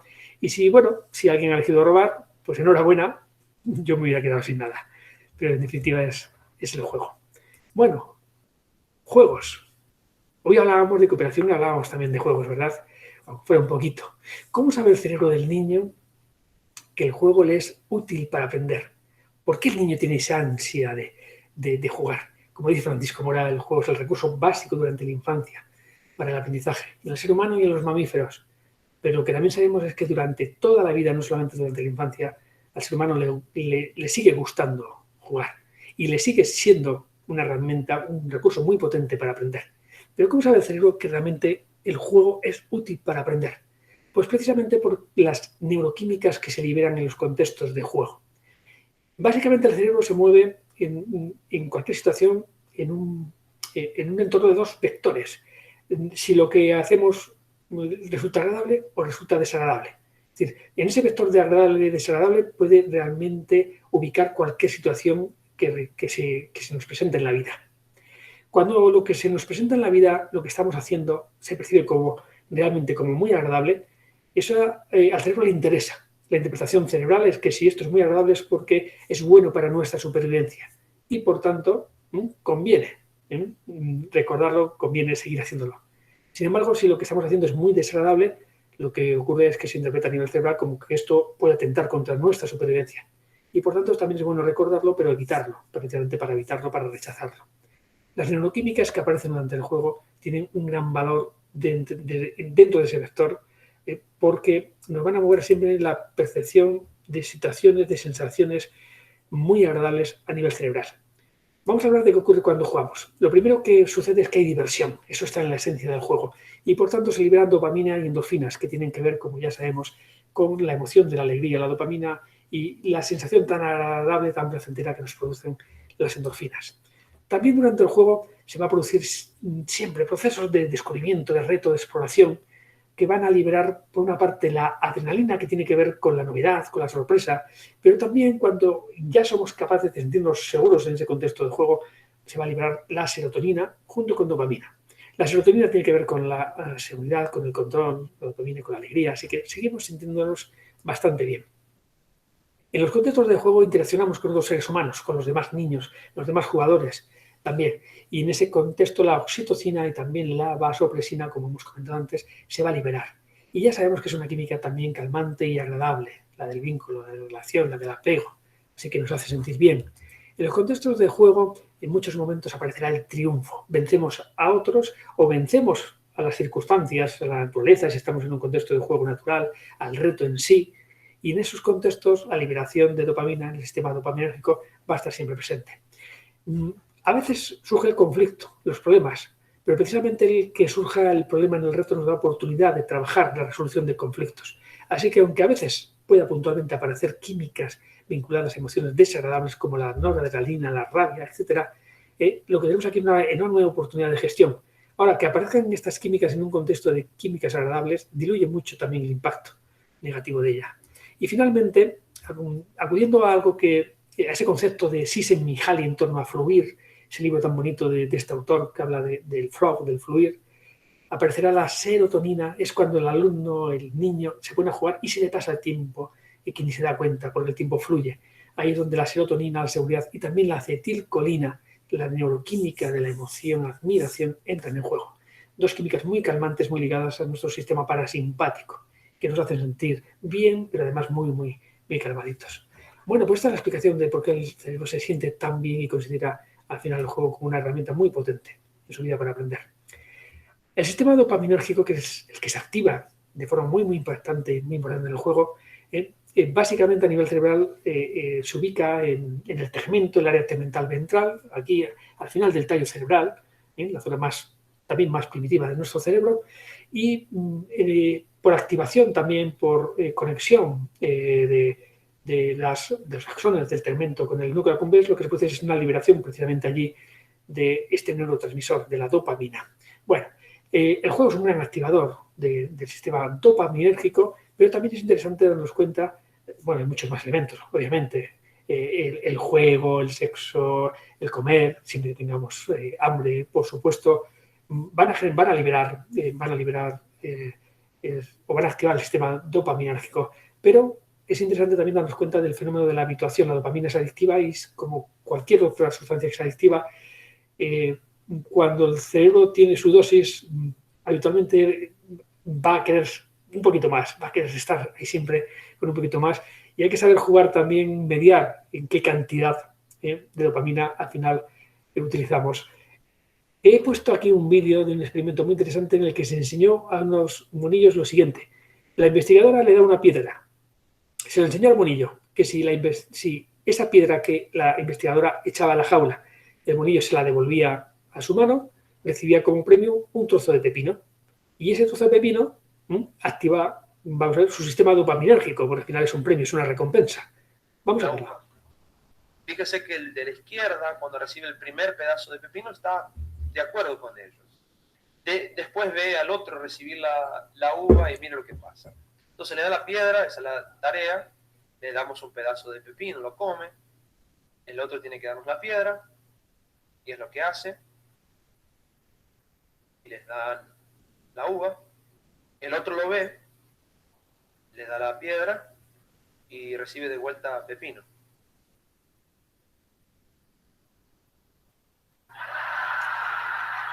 Fíjense que lo que antes había activado el sistema dopaminérgico, ahora ha generado rabia, ha activado las amígdalas. Y es la misma sustancia, es el mismo pepino. Ahora prueba la piedra contra la pared, se la tiene que dar a ella, y le dan pepino de vuelta.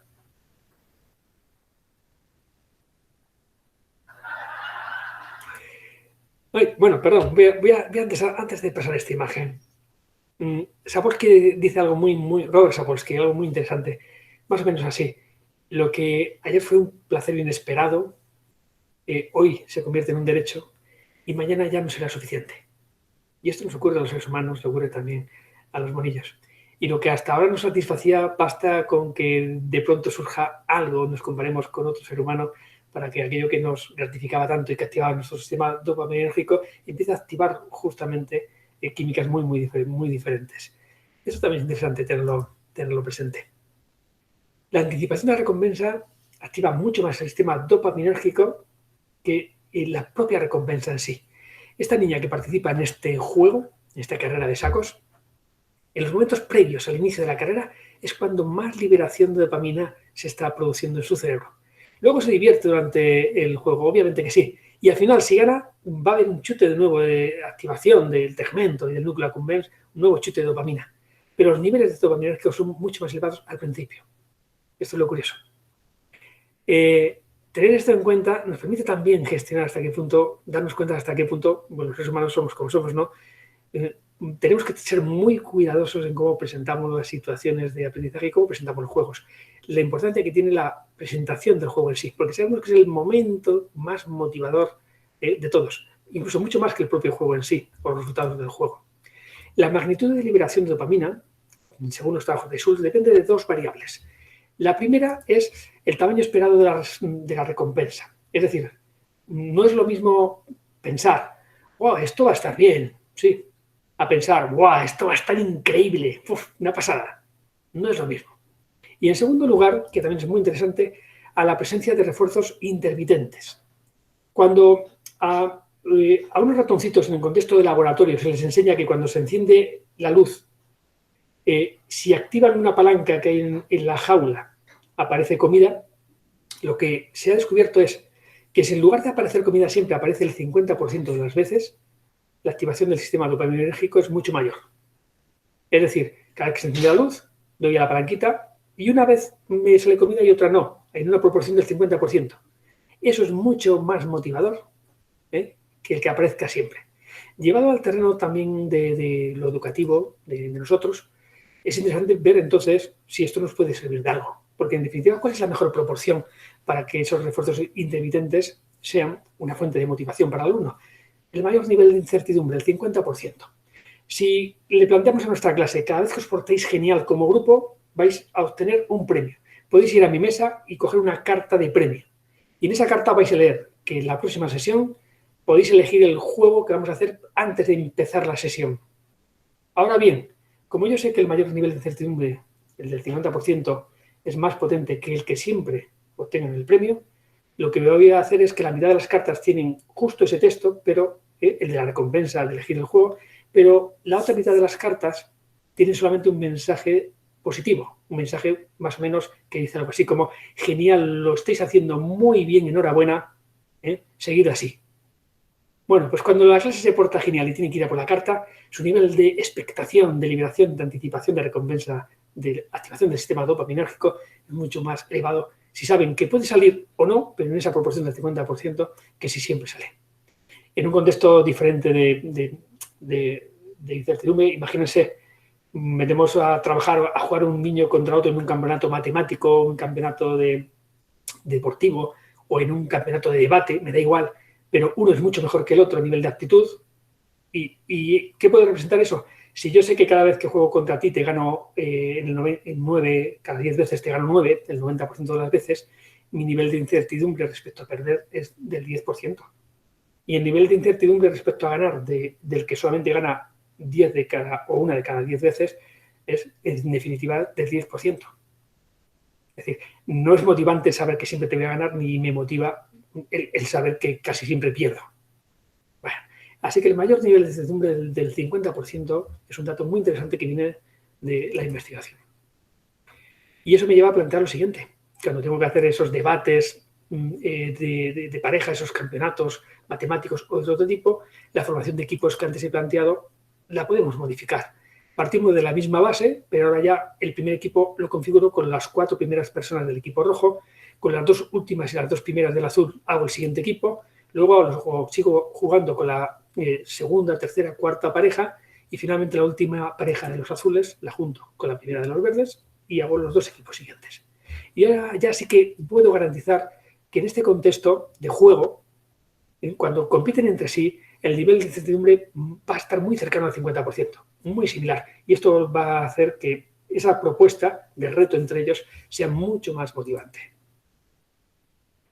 No tenemos tiempo, veo que por la hora, así que aquí hay otra pequeña cuña para reforzar esa idea de la cooperación, la paso. Y una pequeña reflexión en torno a una cita de un premio Nobel de Medicina, César Milstein. Me parece interesante, me gustó mucho cuando la leí. La aventura es una de las grandes fascinaciones del género humano. La mejor manera de entusiasmar a un niño para que aprenda una nueva tarea es convencerlo de que es una aventura.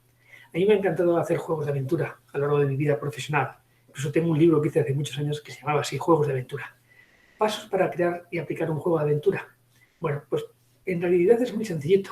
Elegimos un buen contexto, creamos una narrativa en torno a ese contexto motivante para el alumnado, lógicamente. Explicitamos cuáles son los objetivos de aprendizaje que vamos a utilizar dentro de esa propuesta de juego de aventura. Ideamos las pruebas que tendrán que ver con lo curricular. Si estoy haciendo un juego de aventura en matemáticas, tendrán que ver con lo matemático. Y si estoy en educación física, con la educación física. Organizamos a los grupos para empezar a jugar, jugamos y aprendemos. Y en definitiva ya acabaría casi todo porque no podemos olvidarnos de que, obviamente, hay que evaluar también los aprendizajes a partir de ese juego. Misión Imposible es uno de los juegos que hice hace un montón de años, justo el año que salió la película de Los Increíbles. Aunque sea muy rápido, ya lo subiré a la plataforma. Les muestro aquí, es un juego muy antiguo. Lo que hice fue versionar a los personajes cambiando los roles por la descripción sexista que aparecía en la película.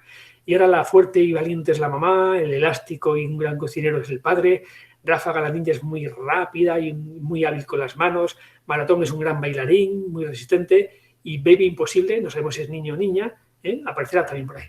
Y a partir de ahí se generaba una situación, la paz, la igualdad están en peligro, y Baby Imposible les planteaba un reto a los grupos en juego. ¿Qué pasa? ¿No me entendéis? Bueno, yo os traduzco, ¿vale? Hola, mis tíos, los increíbles, mis primos han caído prisioneros del malvado Discriminator total. Necesito vuestra ayuda para salvarlos. Si encontráis a mi mamá, mi papá, los imposibles, tal, os ayudarán. Bueno, pero al final les presentaba un poquito la situación. Discriminator total es el líder de los corazones oscuros, Darkhair, una legión de gente que se cree superior a los demás, piensan que quienes son de otra raza, país, sexo, son inferiores a ellos, están entre nosotros, son egoístas, agresivos, aunque a veces lo disimulan.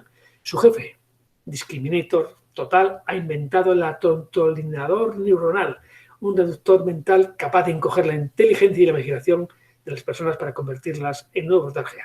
Y ahí comenzaba la aventura, las misiones, encontrar a los superhéroes de la película, con un trabajo de orientación, tal, y empezaban las pruebas a partir de pistas, bueno, y con cada uno de los personajes íbamos jugando en una de las sesiones, etcétera. Pero bueno, un poco la idea es ver la narrativa, ver ese proceso en el cual lo curricular y lo gamificado se unen para hacer una propuesta muy motivante para el alumnado. Una diapositiva final, muy rápida, una reflexión a los metaanálisis, al último metaanálisis de John Hattie, su tercer metaanálisis, sobre todo a cuál es en este último metaanálisis la variable más potente para el aprendizaje del alumnado. En un metaanálisis que al final ha analizado miles de investigaciones en este campo sobre las variables que inciden en el aprendizaje. Bien, pues la variable más potente de su último metaanálisis es esta, la coordinación del profesorado. En definitiva, trabajar juntos. En definitiva, lo que también queremos que haga el alumnado, que trabajen en equipo. Mucho más potente que cualquier otra variable que pensemos. En los anteriores metaanálisis se situaba en el segundo lugar, en este ha ascendido al primero. Este es el poder de trabajar en equipo, de trabajar juntos.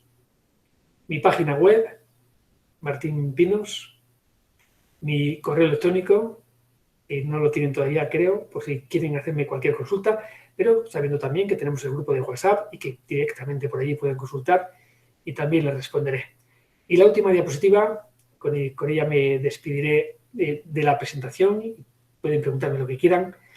Esta imagen tan bonita, primaveral de alguna manera, que quiere simbolizar, ser una metáfora de la potencia, de lo bonito que es al final plantearnos en los contextos educativos, incorporar las metodologías activas y los descubrimientos de cómo aprende el ser humano, que está aportándonos la neurociencia. pero que no está exento de ciertos riesgos, ciertos peligros, que es lo que ocurre cada vez que queremos cambiar algo en nuestra vida, cada vez que salimos de nuestra zona de confort. Por eso he puesto como metáfora de esa salida de la zona de confort al cocodrilo. Y también para permitirme contarles un pequeño cuento, muy rápido.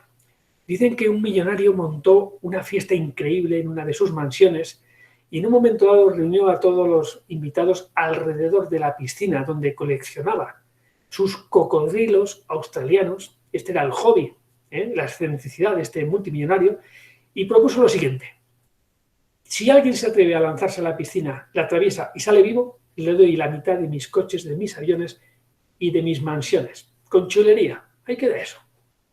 Ahora bien, para sorpresa de todo el mundo, en ese momento un hombre saltó a la piscina.